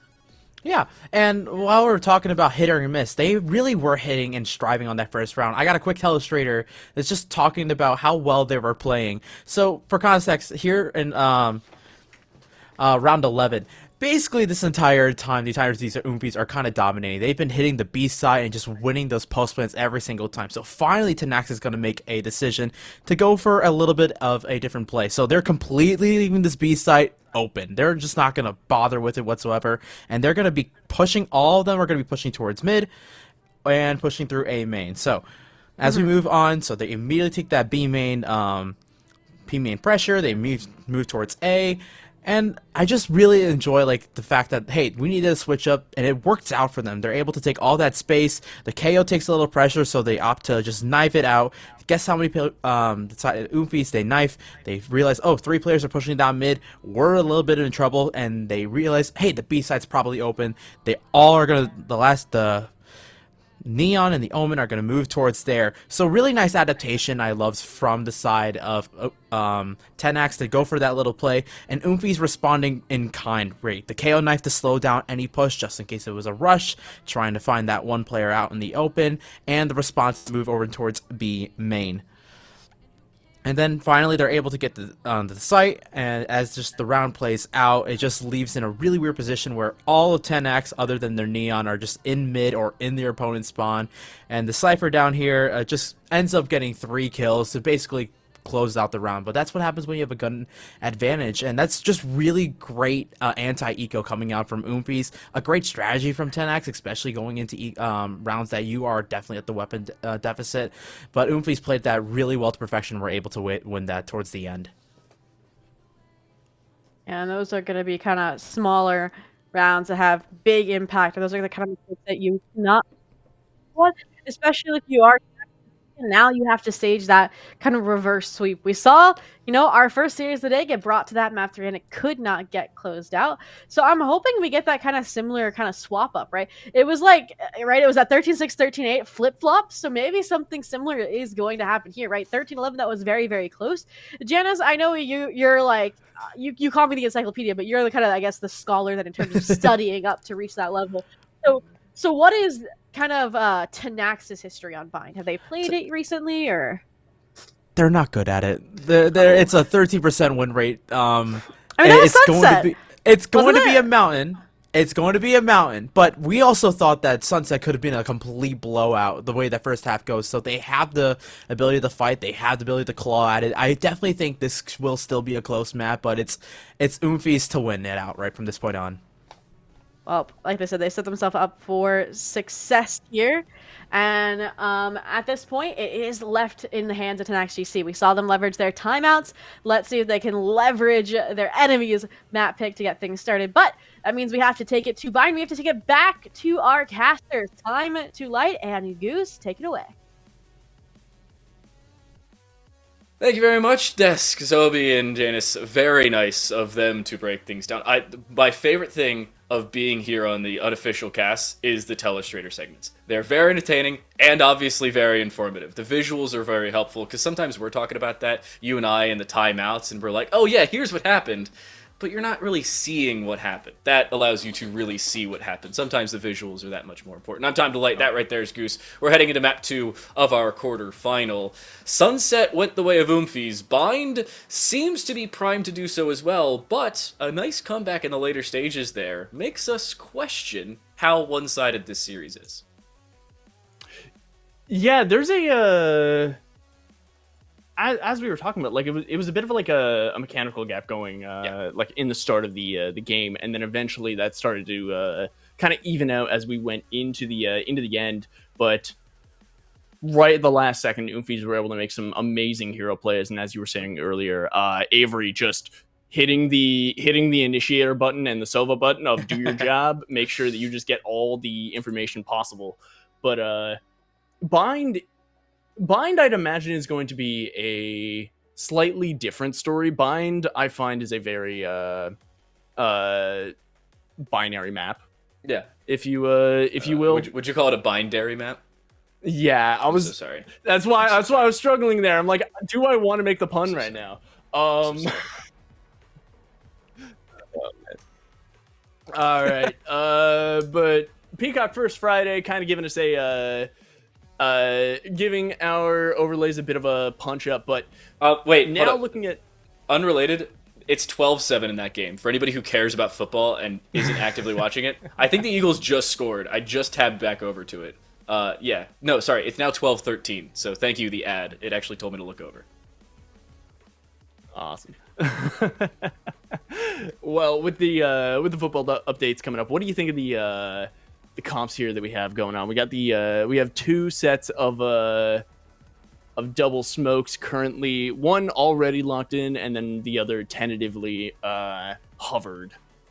But one thing I love to do when I get into some of these maps is look at the stats individually. Now, if you all happen to like stats or happen to want to go look at stats, go to the spike.gg. They will give you agent stats, full agent composition stats, the whole 9 yards. In this case, the thing I'm seeing on both sides is the deadlock. Now, again, it's in the last 90 days. We've seen a few patches in the last 90 days, so take this with a grain of salt. But in the last 90 days, deadlock only has an 8% pick rate on Bind. Now, lately, obviously, that's gotten a little higher. It's somewhere in the neighborhood of like 30, 40. But seeing deadlock picked by both sides at this level shows they've got something cooked up, and it may be the same thing. Oh, yeah. I mean, the thing that makes deadlock really, really good is like guaranteed sound, which is something the Bind has a lot of. The teleporters are incessantly loud. And you have the hookah drop, which is primarily where we're going to be seeing things like sensors used. But being able to immediately just like force players into the split second decision of what the hell do I do once I hit the ground before I get stunned, it's going to be very difficult to make your way around that. Very, very powerful situation for Deadlock specifically. Now, what do you think is going to be the attacker side sort of game plan for the Deadlocks here? I really enjoy it. I don't know. I can't see the game, so I have no idea. No, it seems like we've got a tech issue on the observer side. For all of you unfamiliar with the format here, at the Valorant Game Changers unofficial cast, we work with Radiant, who is a tournament organizer. They get an observer to actively and live observe the game.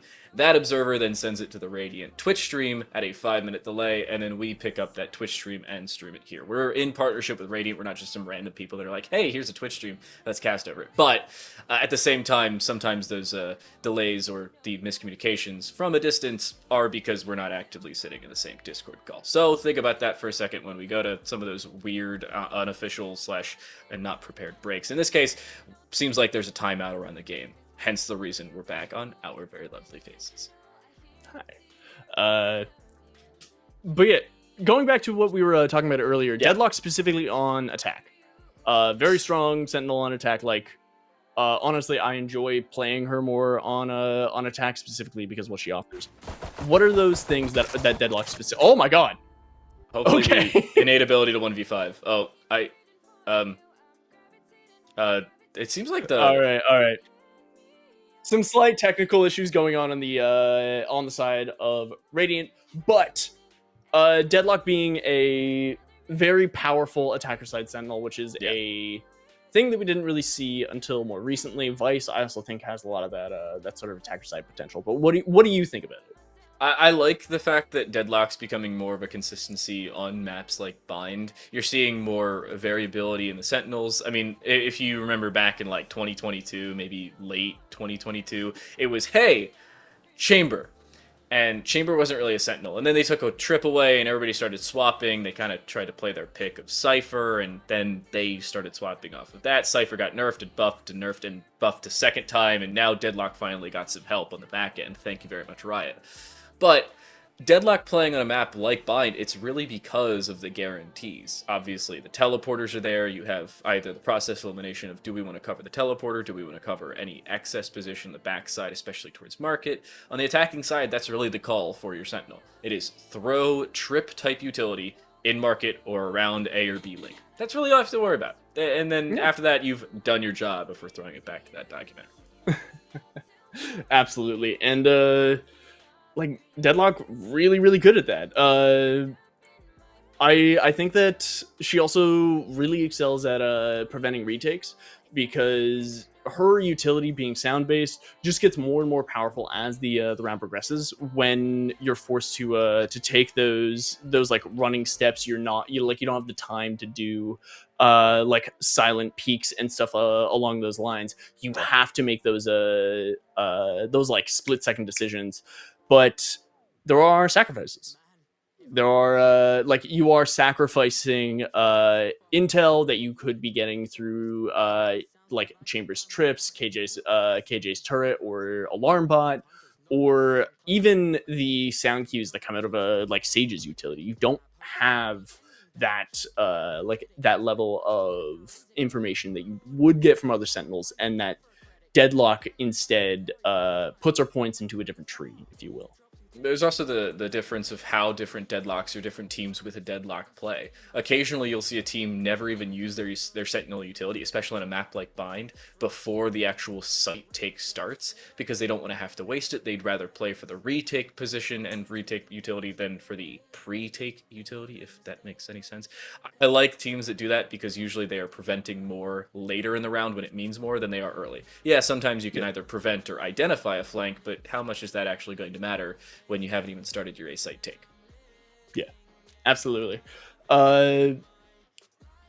Another thing, are there any other because we didn't get to see a whole lot of agent select, so is there anything else that that stuck out to you moving into this game? I mean, given the fact that this is a mirror composition, that is a big green or red flag, depending on which side you're on. I was looking back at these teams' previous games. We just saw 10X play Bind against Give Wingman 2 nuclear devices. And yes, again, it's actually a Valorant team name in this event. Thank goodness they didn't make it to this game, because that would be a headache on graphics. But in that game, for all of you curious, like, hey, how'd they do on Bind, or who'd they play on Bind, you'll be happy to know they haven't changed anything. But they played against a little bit of a slightly different composition. Deadlock was not played by Give Wingman 2 nuclear devices. Instead, they picked up a Gecko and did not play a Sentinel. How you feel about that, I don't know. I'll give you some time to ponder it, though. As we sort out our technical issues, we're going to send it to a break.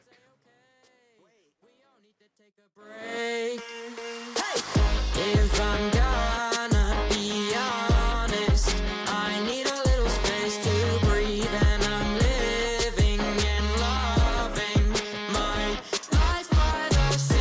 If I'm gonna be honest, I need a little bit of the breeze, and I'm living and loving my life by the sea.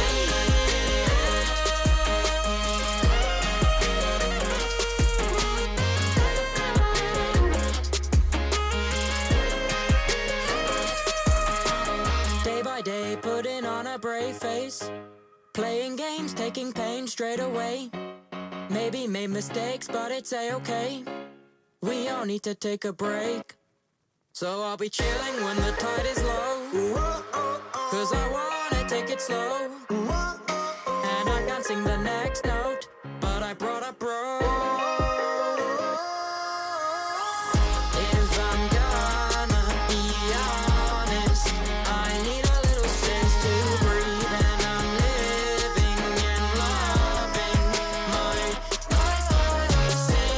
If I'm gonna be honest, I need a little bit of the breeze, and I'm living and loving my life by the sea. Life by the sea. Life by the sea. Life by the sea.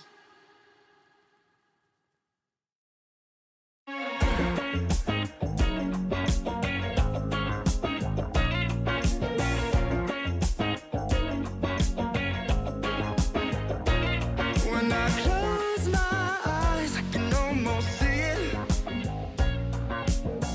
When I take a breath, you fill up my lungs. And if my mind works backwards just for a minute, I'd hold on to you before the memory's gone. I remember you, you lift my spirit. With you high is all I'm feeling. Remember how we felt alive. I remember you, you make me stronger. Can't go without it much longer. Remember, remember, I remember you, you lift my spirit. With you high is all I'm feeling. Remember how we felt alive. I remember you, you make me stronger. Can't go without it much longer. Remember, remember.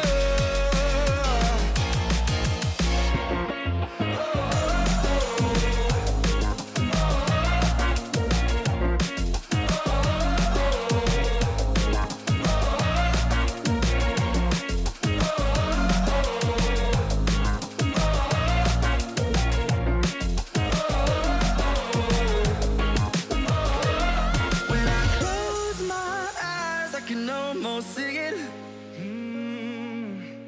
When I take a breath, you fill up my lungs. And if my mind works backwards just for a minute, I'd hold on to you before the memory's gone. I remember you, you lift my spirit. With you high is all I'm feeling. Remember how we felt alive. I remember you, you make me stronger. Can't go without it much longer. Remember, remember.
under the weight of a broken nose.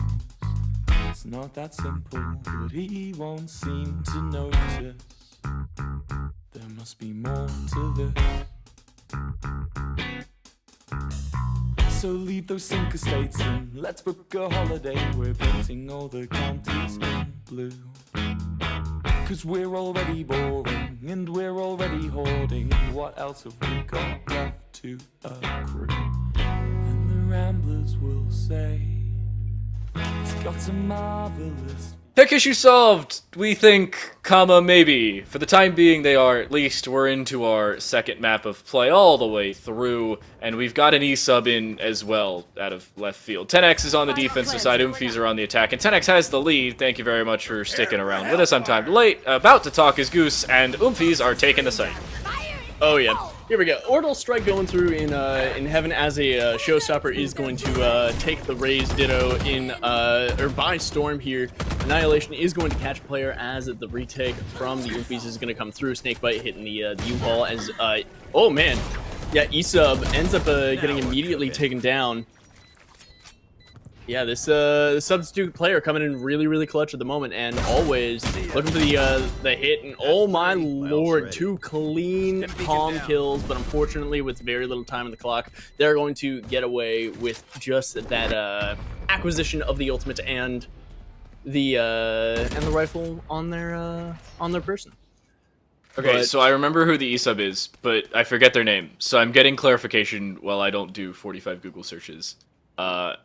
But Oomfies are on the board again, so that's nice. Did they win the pistol? We're supposed to have the scoreboard show up in a second, but we've got another tech pause, so that's not great. Oh no. Oh, we have an immediate coming up. We have a bit of a B right back coming in yet again as we as Hold up. those Let me more accurately capture this. There we go. Just get even as close to the camera as possible. I'm still working off a Out of simple focus. webcam, so I can't. I don't like it. Yeah, I wish I could. I would have to lean right into the mic there, but you get a very lovely look at the There we bags go. I'm under in my focus. eye. Oh my god. Okay, it's focused now. Well, it's because I moved in. It has a set. It's a DSLR, so it's got a set focus. I need to manually. Okay. Hold on. No, that's the wrong way. You just moved into No, the I into moved the it. focal point. Yeah. There we go. But That's close. Whatever. It's I Angel. do want to. That's who it is. That's the sub. by the Angel. way. Raid Okay, E-sub okay. is Angel. So if you hear us say Angel and you're like, wait, who the heck is Angel? That's a Raid E-sub. I'm gonna put myself back to the normal soon. Don't mind this. Yeah. The sub is Angel. Got it. But let's talk about something that we did see, which was the fact that Tanax actually had a not sizable, but a substantial enough lead. They were leading 3-1, and the round that we did see ended up being a 3-2 scenario. But what does that tell you? Like with Tanax being the was this their map pick or was this Oomfies? I had the screenshot of it. Give me 4 seconds because I need to now go back at the broadcast. Hopefully the broadcast is pre-published before. Yes, it is. Okay, hold up. I had this up and I closed it before we went on. Scrolling through map bands. Here we go. 10X picked Sunset. Oomfies picked Bind, and it was 10X who chose defense. And they will also defend on Ascent should we get there. But I don't know. I feel like it's just coming down to who has that attacking side sometimes. A little bit, yeah. Bind is notoriously difficult to retake.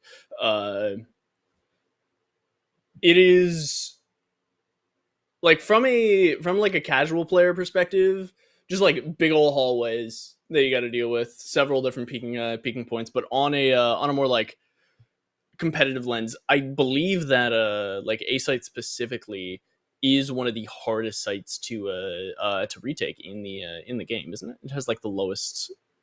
Actually, I have a stat for that. Hold up, wait. Yeah. I've come Hold prepared. up, stats man. And by come prepared, I mean I'm on the wrong tab. Give me a second. Where's my stat tab? Stats. Here we go. Valorant map stats. It is. Is it retake stat? I had a retake stat. They may have removed it, so I may not have that stat. No, it doesn't look like I have that stat. That's a shame. They removed it. They used to have a retake percentage. I can give you average plant spike times, but they're all within 6 seconds of each other, so it really doesn't matter. All right. But either way, very very difficult sites to retake. But looks like we're gonna be getting into things here as TNX is gonna be setting up for their next defensive round. Pretty heavy A-lane here. What do we expect to look at as we go into the round here? I wouldn't be surprised if it's just an all-out rush. A lot of times teams on the attacking side like to send it post-timeout because teams just are not expecting a full rush. Here, that could be the call. You saw the orbital strike prepped for always, just in case it was needed, but it doesn't seem like that's the case. Oh yeah, and immediately things go quiet. A little bit of that neutral ground taken up to bats, and now you can see that the Yoonfis are very slowly kind of working their way up.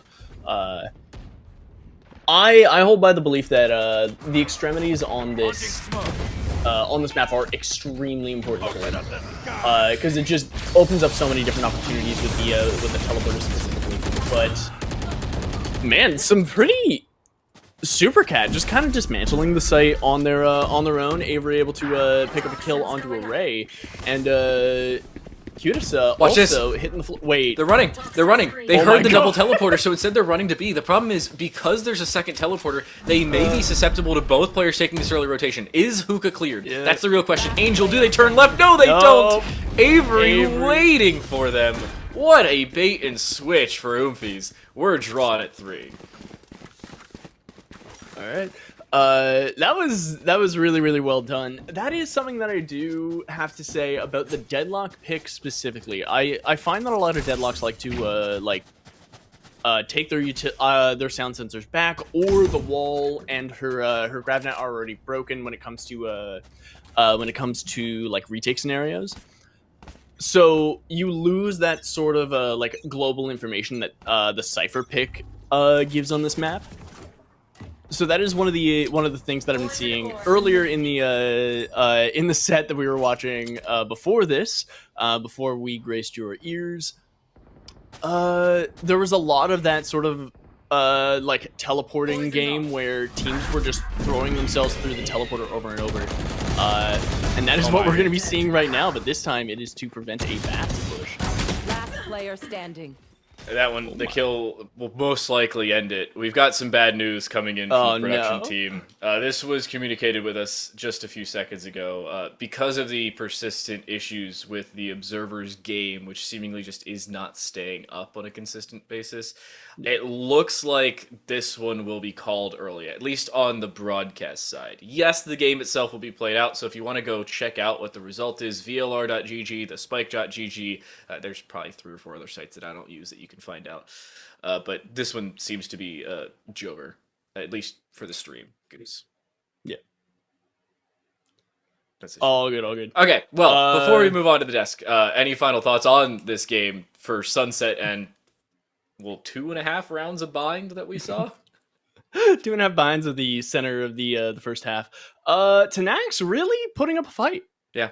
They're really putting up a fight. Oomphies are the very clear favorites for this, and seeing how Tanax is like really fighting for it tooth and nail, it's inspiring. I love to see it. Storylines being happening in front of our eyes. We'll see as to how they do in the future. I am sad that I will not be able to cast it, but I'm sad I won't be able to see it now rather than the future. Yeah. 10X really showing that they deserve to be up at this point in the game. They were showing they had gut back on Sunset, the comeback to make sure all 24 rounds are to be played. There was a very real possibility where they win Sunset, but a couple rounds, maybe even a couple kills back in round 23 don't make it so, and some tech issues here on Bind will make it so we cannot see the remainder of this game. That's all for myself and Goose. We're going to cut this one short. We're going to send it to the desk to break down all of the 2.5 rounds that we saw and set you guys up for tomorrow. We'll see you there.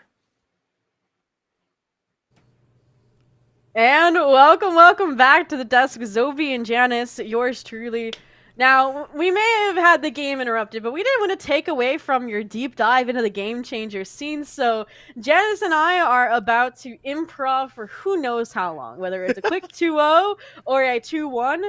because we really want to go to a potential interview because we might have an interview set up after the series ends, right? So it's not round 11, but this is our little whiteboard for us to just discuss whatever we want to discuss, guys. And there's my legal name. I got a little pencil on mine, so I'm on my iPad, so I'm a little like iPad we're kid. chilling, bro. It's gonna be a fun hangout. But before we do that, though, I did want to look at the bracket, right? I think our amazing production has that set up as well. So we're gonna go back to the bracket first, so we can set the scene for these games. All right. So right now, YFPX 1-2-0, Mesos Millionaires going up against Shopify Rebellion. All right. Now, we're going to go and do hot takes first of, do we think there's going to be any upsets here? Do we think any of these teams that are left, Janice, between Umphys, Tanax, YFPX, or Mesos can beat Shopify, and why? And then we're going to each plead our case. You have to choose a team that you think can beat Shopify and explain why. All right? You can pull VLR screenshots and post them in the whiteboard. You can do whatever you want, all right? Because that's what the whiteboards on Canva are for. Right, Canva that's is what saving us. All right, so we're gonna go back to whiteboards. All right. I can't do a timer on the whiteboard, sadly. Cue a timer. No, I'm joking. Where's the graphic? We're gonna see if we can do this. I believe in us. So what we're gonna do is we're gonna separate this about halfway down. All right, that's what we're gonna do. Okay. All right. So I'm gonna say this is me. This is you. All right. Yeah. There you go. You're better than I am because you're using actually black and I'm using red right now. All right. I'll go to black. All right. And we actually have a timer. So what we're gonna do is we're gonna give us 5 minutes and the timer starts now. Choose your team and defend it. All right. You can narrate what you're working on. You can do whatever you want. Obviously, our notes are gonna be off screen for you guys. We're gonna like paste screenshots and stuff as we go. This is the best vamping you ever could ask for. We are amazing at this. All right, guys. This is exactly like the content that everyone was hoping for. Of course. Like, this was already an unofficial cast. This is the unofficial part of it, all right? There you go. Okay. Let's go. Do you see the VCT talent doing this? No, you don't. All right, I'm gonna like be quiet for not like too long, but I want to take. Do I want to go the unconventional approach? Let's see. Who are you? Do you have an idea who you're going for? I know who I am not going for. Okay, so I will say, I love Umphys. Don't get me wrong, but I probably will not be going with Umphys just because I lost my whiteboard. Just because they have a history of going up against Shopify Rebellion, and it's like 13-4. I think is the best that they've scored in the main event. So I think Umphys is out for me personally. Alrighty. You could defend them if you want and choose them instead. I think I have an idea. It's certainly an idea. We have Tanax, and then Wait, I gotta adjust. We have Mesos. Am I missing anybody? I think that's it, right? Umphys YPX. Yeah. All right, cool. All right, let's go. Oh, thank you for the bracket. Look at production. This is why our production is amazing. Look at them go. Yeah, put that like below, and we can like scroll up a little bit. Maybe we can move the whiteboard up a little bit. Oh, they're putting it up there. All right. Move it up. That's perfect. That's amazing. All right. Cool. All right. I think I have my idea. I hope we don't have the same team. I hope we don't. We might. Give me 1 second. I'm gonna go check. I have an idea. Okay, give me a second. Okay. It would be really funny if we did end up having the same idea. I gotta check my work though. You know what? I have my hot take. All right, I have this. All right. You know what? I'm gonna do mine off screen and then drag it on screen. I'm gonna surprise everybody. Okay.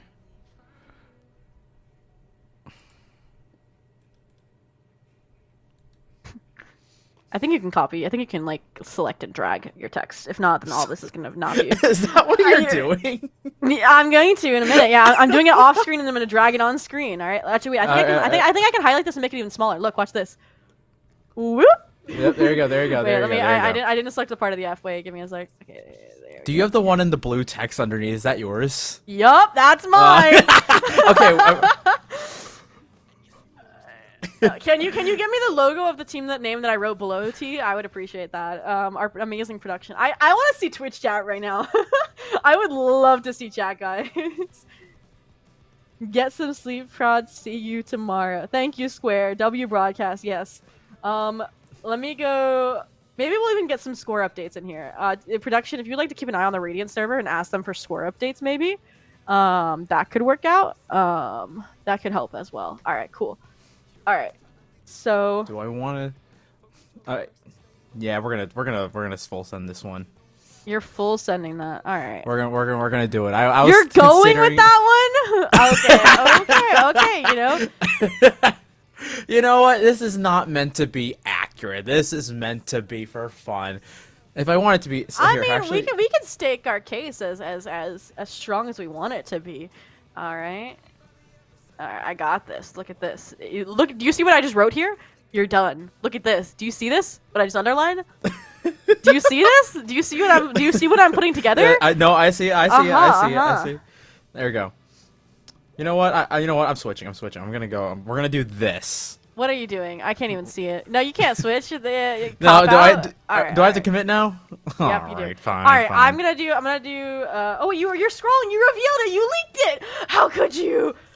I was gonna drag it. It's fine. No, they leaked it. It's fine. I'm gonna pull it up. Out of left field, a new competitor enters the fray, and that is the already eliminated from the open qualifier team, Refrag. All right. I'll go first while you work on yours. How about that? I'll start Yep. with mine. All right? I don't have my screenshots ready, but I can screenshot on the fly because I am that good. No. All right. So So this is my argument. All right, for Refrag, I'm gonna put these over here. You get those logos. Take those rejected teams. All right.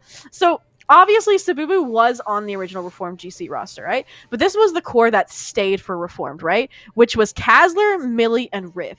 Now, Reformed GC at its core has beaten FlyQuest Red and been beaten by FlyQuest Red. Now, what other team has beaten Shopify and now been beaten by... has been beaten by Shopify but has then beaten Shopify recently? FlyQuest Red. Shopify Rebellion. So this triangle of trust tells me that the previous Reformed players could, in fact, beat out Shopify Rebellion one day. Not only that, but who other than the emergency substitute for FlyQuest Red today than Misu was on this squad. So they have insider information as well. Oh my goodness. So they can provide this insider information to the Refrag players, and suddenly you have Refrag beating Shopify in watch like in main event, we'll say. There we go. Beats SR in main event. I plead. All right. I don't know what the Ace Attorney line is, but that is my argument. Objection. Objection. What is yours? The time. All right. Okay. So you said we're gonna do hot takes and everything. Okay, so here we go with this one. It's a little bit big, so we're gonna cross over into yours. We're gonna go YFPX. But we bring back Panday from retirement. Now, Panday, I'm a little biased because when I first got into casting a little bit more in the Game Changer scene, I saw Panday and went, wow, they are very good at Valorant. And now I'm hearing, okay, they might be just coming in and out, just to frag for a couple tournaments, But already YFPX, bring the organization, they're coming back together, they want to get a GC, they decide to, hey, we're gonna just reset the team, here's a brand new team, let's open recruitment, just come here, try out, let's see what's going, heck it, and all of a sudden, here's a great roster, first time making it, they make it into, they already make it into playoffs with a roster that, is just starting off the last couple of weeks, so already, great sign for them, great showing for them to come. Now, all of a sudden, maybe all you're missing is a little bit of extra firepower, some experience in the IGL role, or experience in a fragging role. Having Panday all of a sudden just get them out of retirement, just pull them back from the retirement home. It's hey, just come in. You swap him in a little bit. All of a sudden, Marceline allowed to pop off, or if they need to, they have plenty of great players that can immediately come in there, make an impact, and all of a sudden, there you go, YFPX, definitely a chance, the underdogs, and I'm all about storylines. I talk about just being the underdog and how sometimes all you need is a little momentum, a brand new roster coming out of nowhere. We're March Madnessing this. All of a sudden, we're going to have a 16 seed come up against a 1 seed. That's what this is about. Not FAU. What was it? I forgot what the last 15 seed that upset, but we're playing against Kentucky right now if you're a basketball person. I know none of you guys are. We're a 15 seed we're Oakland going against Kentucky. That's what we're doing. We're going to be Oakland. We're going to take down Kentucky, and Kentucky is going to be getting rid of their head coach. They're going to restart and redo everything, and that's what YPX is going to do. All they need is that new X factor in Panday. You know what? You never know. It's Valorant we're talking about. All right, I think this is so. That was like our opening statements. All right, let's treat this like a court case. All right, so let me think about what I would like to address from yours. All right, I love your claim, and I love from a storyline perspective. I love Panda coming out of retirement. Oops. Why is my mouse is stuck? Why is it doing this? Okay, I love Panda coming out of retirement, don't get me wrong. Because they were part of like the floppers gang, the YFPX that got absolutely bodied by Shopify Rebellion in the main events, right? So with that, I agree with you from a storyline perspective, but then the statistics from those games does not lie. All right, like it was rough. Let me go grab that actually from you. So you said who's on YFPX right now? Can you write out that roster for me? Yeah, I got you. Great, I got great, you. great, I got you. All So, here we go. I'm gonna go back to this one. So we have Melia. Okay. We have Corrupt. Oh, I love T. Oh my gosh. Thank Oh, you, never T. mind. Yeah, no. Okay, Just, okay. Yeah, our production's doing their job better than I could ever do it. So thank you so much. So So I would agree with you, except for the fact that this entire roster right here, like this. Wait, let me make sure I'm highlighting it correctly. Melia, elaborate. This entire roster, except for Corrupt. So also, which player would you replace? that's the right there is like the thing where I'm like, you know what? It could be just a figured out by day. Just from the responses, who would I replace? That's the one thing I was like debating on. It's like, all right, I want Panday on this roster just for the experience and the fragging power. I don't know who's IGLing though for YFPX either, because like I said, we said Panday is an IGL. Don't get me wrong, they can function without IGLing, but they were the IGL for floppers and SMG. Are you ready? This is the Solstice roster. Isn't This is it? the Solstice roster, yeah. So YFPX picks up Solstice plus Corrupt, which I'll let maybe our production pull up Corrupt's previous team history. But Solstice, right? They got also they had really close games against FlyQuest Red. So I'll give it to you there. Like it was, I think the last time they met it was still a 2-0, right, to FlyQuest. Like they lost. But it was 13-11, 13-8. So that's kind of my, I guess, argument for why they wouldn't beat them is because they have yet to beat FlyQuest Red, and FlyQuest Red has been working really, really hard to beat Shopify Rebellion. So I think if this squad beats FlyQuest Red, then they have a chance. So I think they're on their way, but they're not there yet. Plus, in my mind, I mean, okay, but then again, here's I'll let you counter. Oh, they just finished their game, by the way. If we want spoilers. So we have, our game just finished, so we're almost done with our VAM session. I'll let you rebuttal mine in a second, but yeah. So I think maybe Panday would be an upgrade here if you just did this, but because Corrupt doesn't have that much mainstream experience, right? Right. It's at the University of Virginia, Cavaliers over there, and you know what? Potentially, and being able to maybe sit behind that could be great. I love Refrag as a roster. I love Millie. I love that. I love Misu. I love that entire squad. The biggest thing for me right there is just the fact that they just haven't been able to get over the hump. And it's a lot with storylines, but they just have something in the back pocket that just keeps pulling them down. Every single time they're on the verge, it just feels like something pulls them back. They looked really great in the qualifiers, and all of a sudden they go into today's match and they Millie's on an omen and we're not sure what's going on. It could be a coaching thing. It could be a comfort thing. This is a team that needs to be running hot. And if they're running hot, they can be, I truly believe, they could be absolute anyone. But if, something is slightly off, they just don't have it. And I think one of the things with this roster is that sometimes they can get tripped up. And if they get tripped up, and I think that's one of the things they're missing, is just someone to be an anchor of this roster. Beyond that, I think you're definitely valid for Refrag being able to beat Shopify because, man, when this roster is running, they can run. Yeah, I just think today what we saw from Refrag wasn't them at their best. I'm not gonna lie to you. Oh, 100%. Like I said, it takes time for them to mesh with those new players. Yeah, and also the players that like left that squad, like Misu, right? They were a quality enough to sub for Shopify Rebellion, right? So losing that is a big power hit in my mind, just the base level power. But that's not a hit to the people that are now on Refrag. Like I said, there's a huge potential in that squad in my And mind. there's a very raw squad. They're still No, for figuring things sure. out. This was literally Like like I have announced no clue hey, how much 3 they got days to ago. scrim. Exactly. Like I don't know. They might have had like only 1 scrim. They might have had 0 scrims. We don't have that information as a broadcast. All right. But they're great. They're great players, and you know what? If they're able to stick around to Open Qualifiers 3, I definitely think this is a roster that could definitely make an upset into that main event, and potentially, who knows, make it all the way into the final playoffs, the international. But it's only going to get started. They got to start somewhere, and sadly, Open Qualifiers number 2 is not where they're going to be able to finish quite yet. All right. Well, now you have it, chat. We have 2 teams elected.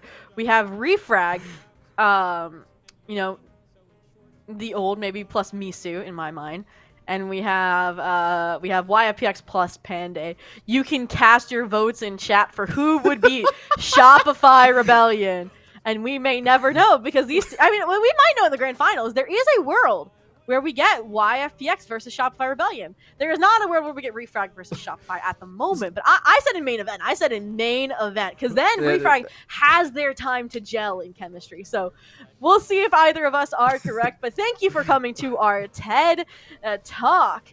Now, guys, we have an update for you all. All right? We have the victors of Tanax GC. Let me go talk to T. Give me 1 second. We need our producer. T. Yeah, we're just gonna get that figured out. Just I making need sure everything's all transitions. good. Lol. Yes, come back to So, the cast. Thank hello. you so much. We're Amazing back. producer. They're setting up the interview while this is happening. Anyways, so to Shout out to T. the grand reveal to you guys, and I'm trying to make sure I have my scores accurate because again, we are going on to this off of the fly, right? From our match reporting. It was 13-4 victory in favor of Oomphies 2-0.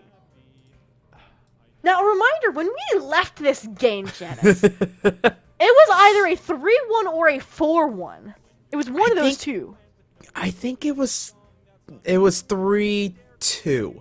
So the fact that it was a complete shutout, like they let them win 1 round then. That's the Oomfies we were waiting for. That was the Oomfies that, we were expecting in that first map, Sunset, it was like, okay, it's an unknown commodity with the Oomphy squad, and potentially you never know what you're going to get out of that, but, we'll see it, and, it got close, and I was like, whoa, okay. It was, a good dominant first half, and the second half was like, okay, your defensive half is looking a little rough. What are these post plans? What's going on? And then, okay, potentially Bind could be where, you slip up, you have a bad map towards the end of it, you barely scrape by, winning 13-11. Sometimes that momentum and that energy shift in the roster, you're not feeling it, and all of a sudden, and then you lose the pistol like that, and all of a sudden you're like, okay, we're looking bad, and all of a sudden, you just win 13-4, and all of a sudden, no, we're just gonna play Valor and remember, hey, we're better. Anyways, needless to say, I said this I said this in the green room before the broadcast. I said this on broadcast. Oomphies, when they hit, they hit. Also, can we talk about how we look like we're in this room? Like our lighting is insane. But I know. anyways, I was like, with that update, right? We know now which teams. Also, to your backgrounds are again. I had to call them out for it. We know now our top 4: Shopify Rebellion, Mesos Millionaires, YFPX versus Oomfies. Now, in my mind, I cannot call YFPX versus Oomfies. I cannot call winner there. That's gonna be a banger, and I'm betting that's a game we're gonna cover tomorrow. I'm like. So y'all better tune in for that. Such a good roster. That is gonna be so good. But Janice, we have yapped for long enough. We did a whole case argument TED talk, right? Now, like I said, we do not know what happened for that 13-4 2-0 victory for Oomfies, but we have somebody that does know, that played in that game. We have Terror from Oomfies on standby, getting ready for an interview. So Janice, unfortunately, because I am the host and you are the analyst, I get to interview them. All right. So if you have any questions you want to ask them, Janice, you can send them to me in chat. But we're going to jump to a break so that we can prep them for this interview. They were really ecstatic to get into this interview. So I'm happy that we still get to bring it to you despite all the chaos that this unofficial cast has brought. So we're going to throw it to a break. And when we come back, it's going to be the Terror interview.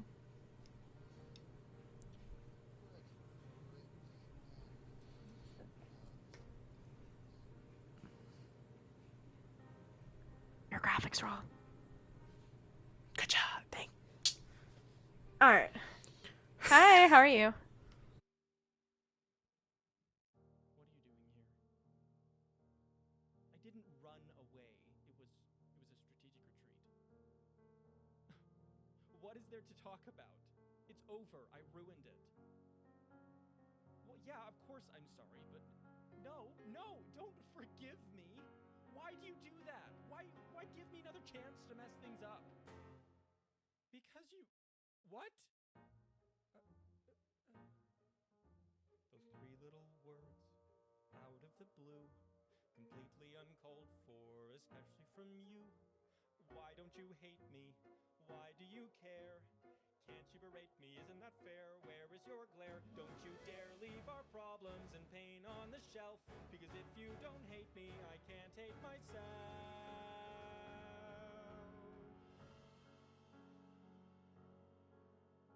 But that's why I need you. You shatter my fear, 'cause despite my misdeed, you are still right here. Though it's stupid to date me, you're willing to try. And if you don't hate me, then why should I? Are you sure you don't want to give up on me? You're a moron.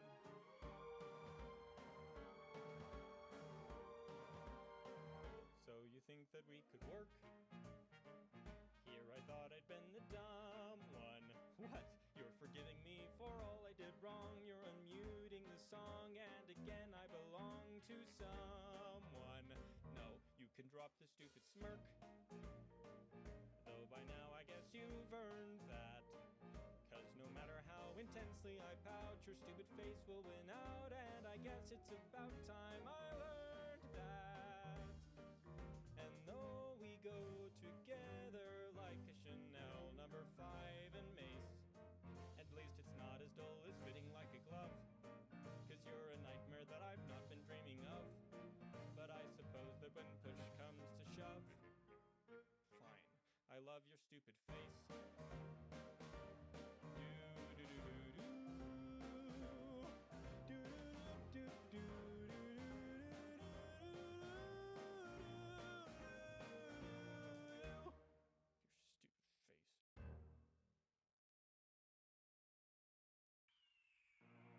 The year is 1991. Birds and people are living together in seemingly perfect harmony. Until one day, a young man catches fire. This is Phoenix.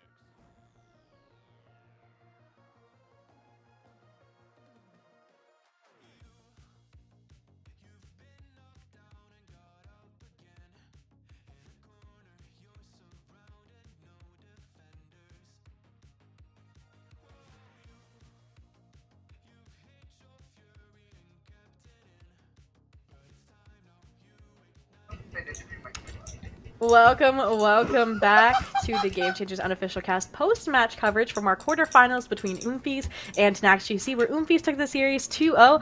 I am joined by Terror, the newest addition to the Oomfies squad. How are you, and how are you feeling after that series? I'm doing great. Pretty exhausted from the series. It's been quite long. Oh, for sure. I have a question about that too, particularly with map 1. But first off, like I said, you're the newest to the squad. What is it like playing with Oomfies, this new kind of this new group over kind of Cold Hearts GC, the squad that you played with previously, and how did you end up joining the team? Oomfies are certainly a great team that I really enjoy being on. They're all great people. It's like every time I play with them, it's genuinely like one of the best times I've played Valorant. Okay. Yeah. And amazing. Yeah, that's it. That's all I have to say about Oomfies, really. I got in the team because of my great friend Carrie. I love it when friends come together to play Game Changers. It's a great mindset to have coming into this instead of stressing yourselves out too much. Yeah, but I love them all very, very much. Aw, I love to hear that. Speaking of maybe some stress, on Sunset, speaking of close matches as well, you guys had a really dominant start, but then it ended up kind of being a 13-11 where you couldn't quite get past that round 11 on the scoreboard for a really long time. Kind of, what was the mental like during that map to kind of be in that hole that you couldn't quite get out of until the last second? We're trying many different approaches up until like I'd say that round on B, where I just stayed on B and got like a 4K. And I feel like Avery and Panini did a great job of guiding us through that to find a way that works. And I also feel like we just weren't ready for such a long game, really. Makes sense. Makes sense. I did want to ask. You said Panini kind of held their own. We were wondering. Panday was kind of a previous IGL for the squad. Who kind of took over that role and was kind of the one calling those shots or these new plays to try to get you kind of over that finish line on Sunset? A lot of the calling work this series was done by Panini, which is amazing. She's a great. I feel like we all do our own part in bringing a call together. Panini really helped us a lot of the direction, especially in attack and like figuring out the way to win on defense because of the experience she has and everything like that. And so Panini was just kind of rallying the troops, and you guys have a coach, right? Redlick, I believe, is your coach. Did I noticed they never really kind of stepped in to take a timeout? Was there a reason for that? Is that kind of part of their coaching strategy? I don't believe I have a coach. You don't? I saw RF Relic. Maybe it's reformed. Am I just an idiot? I might be.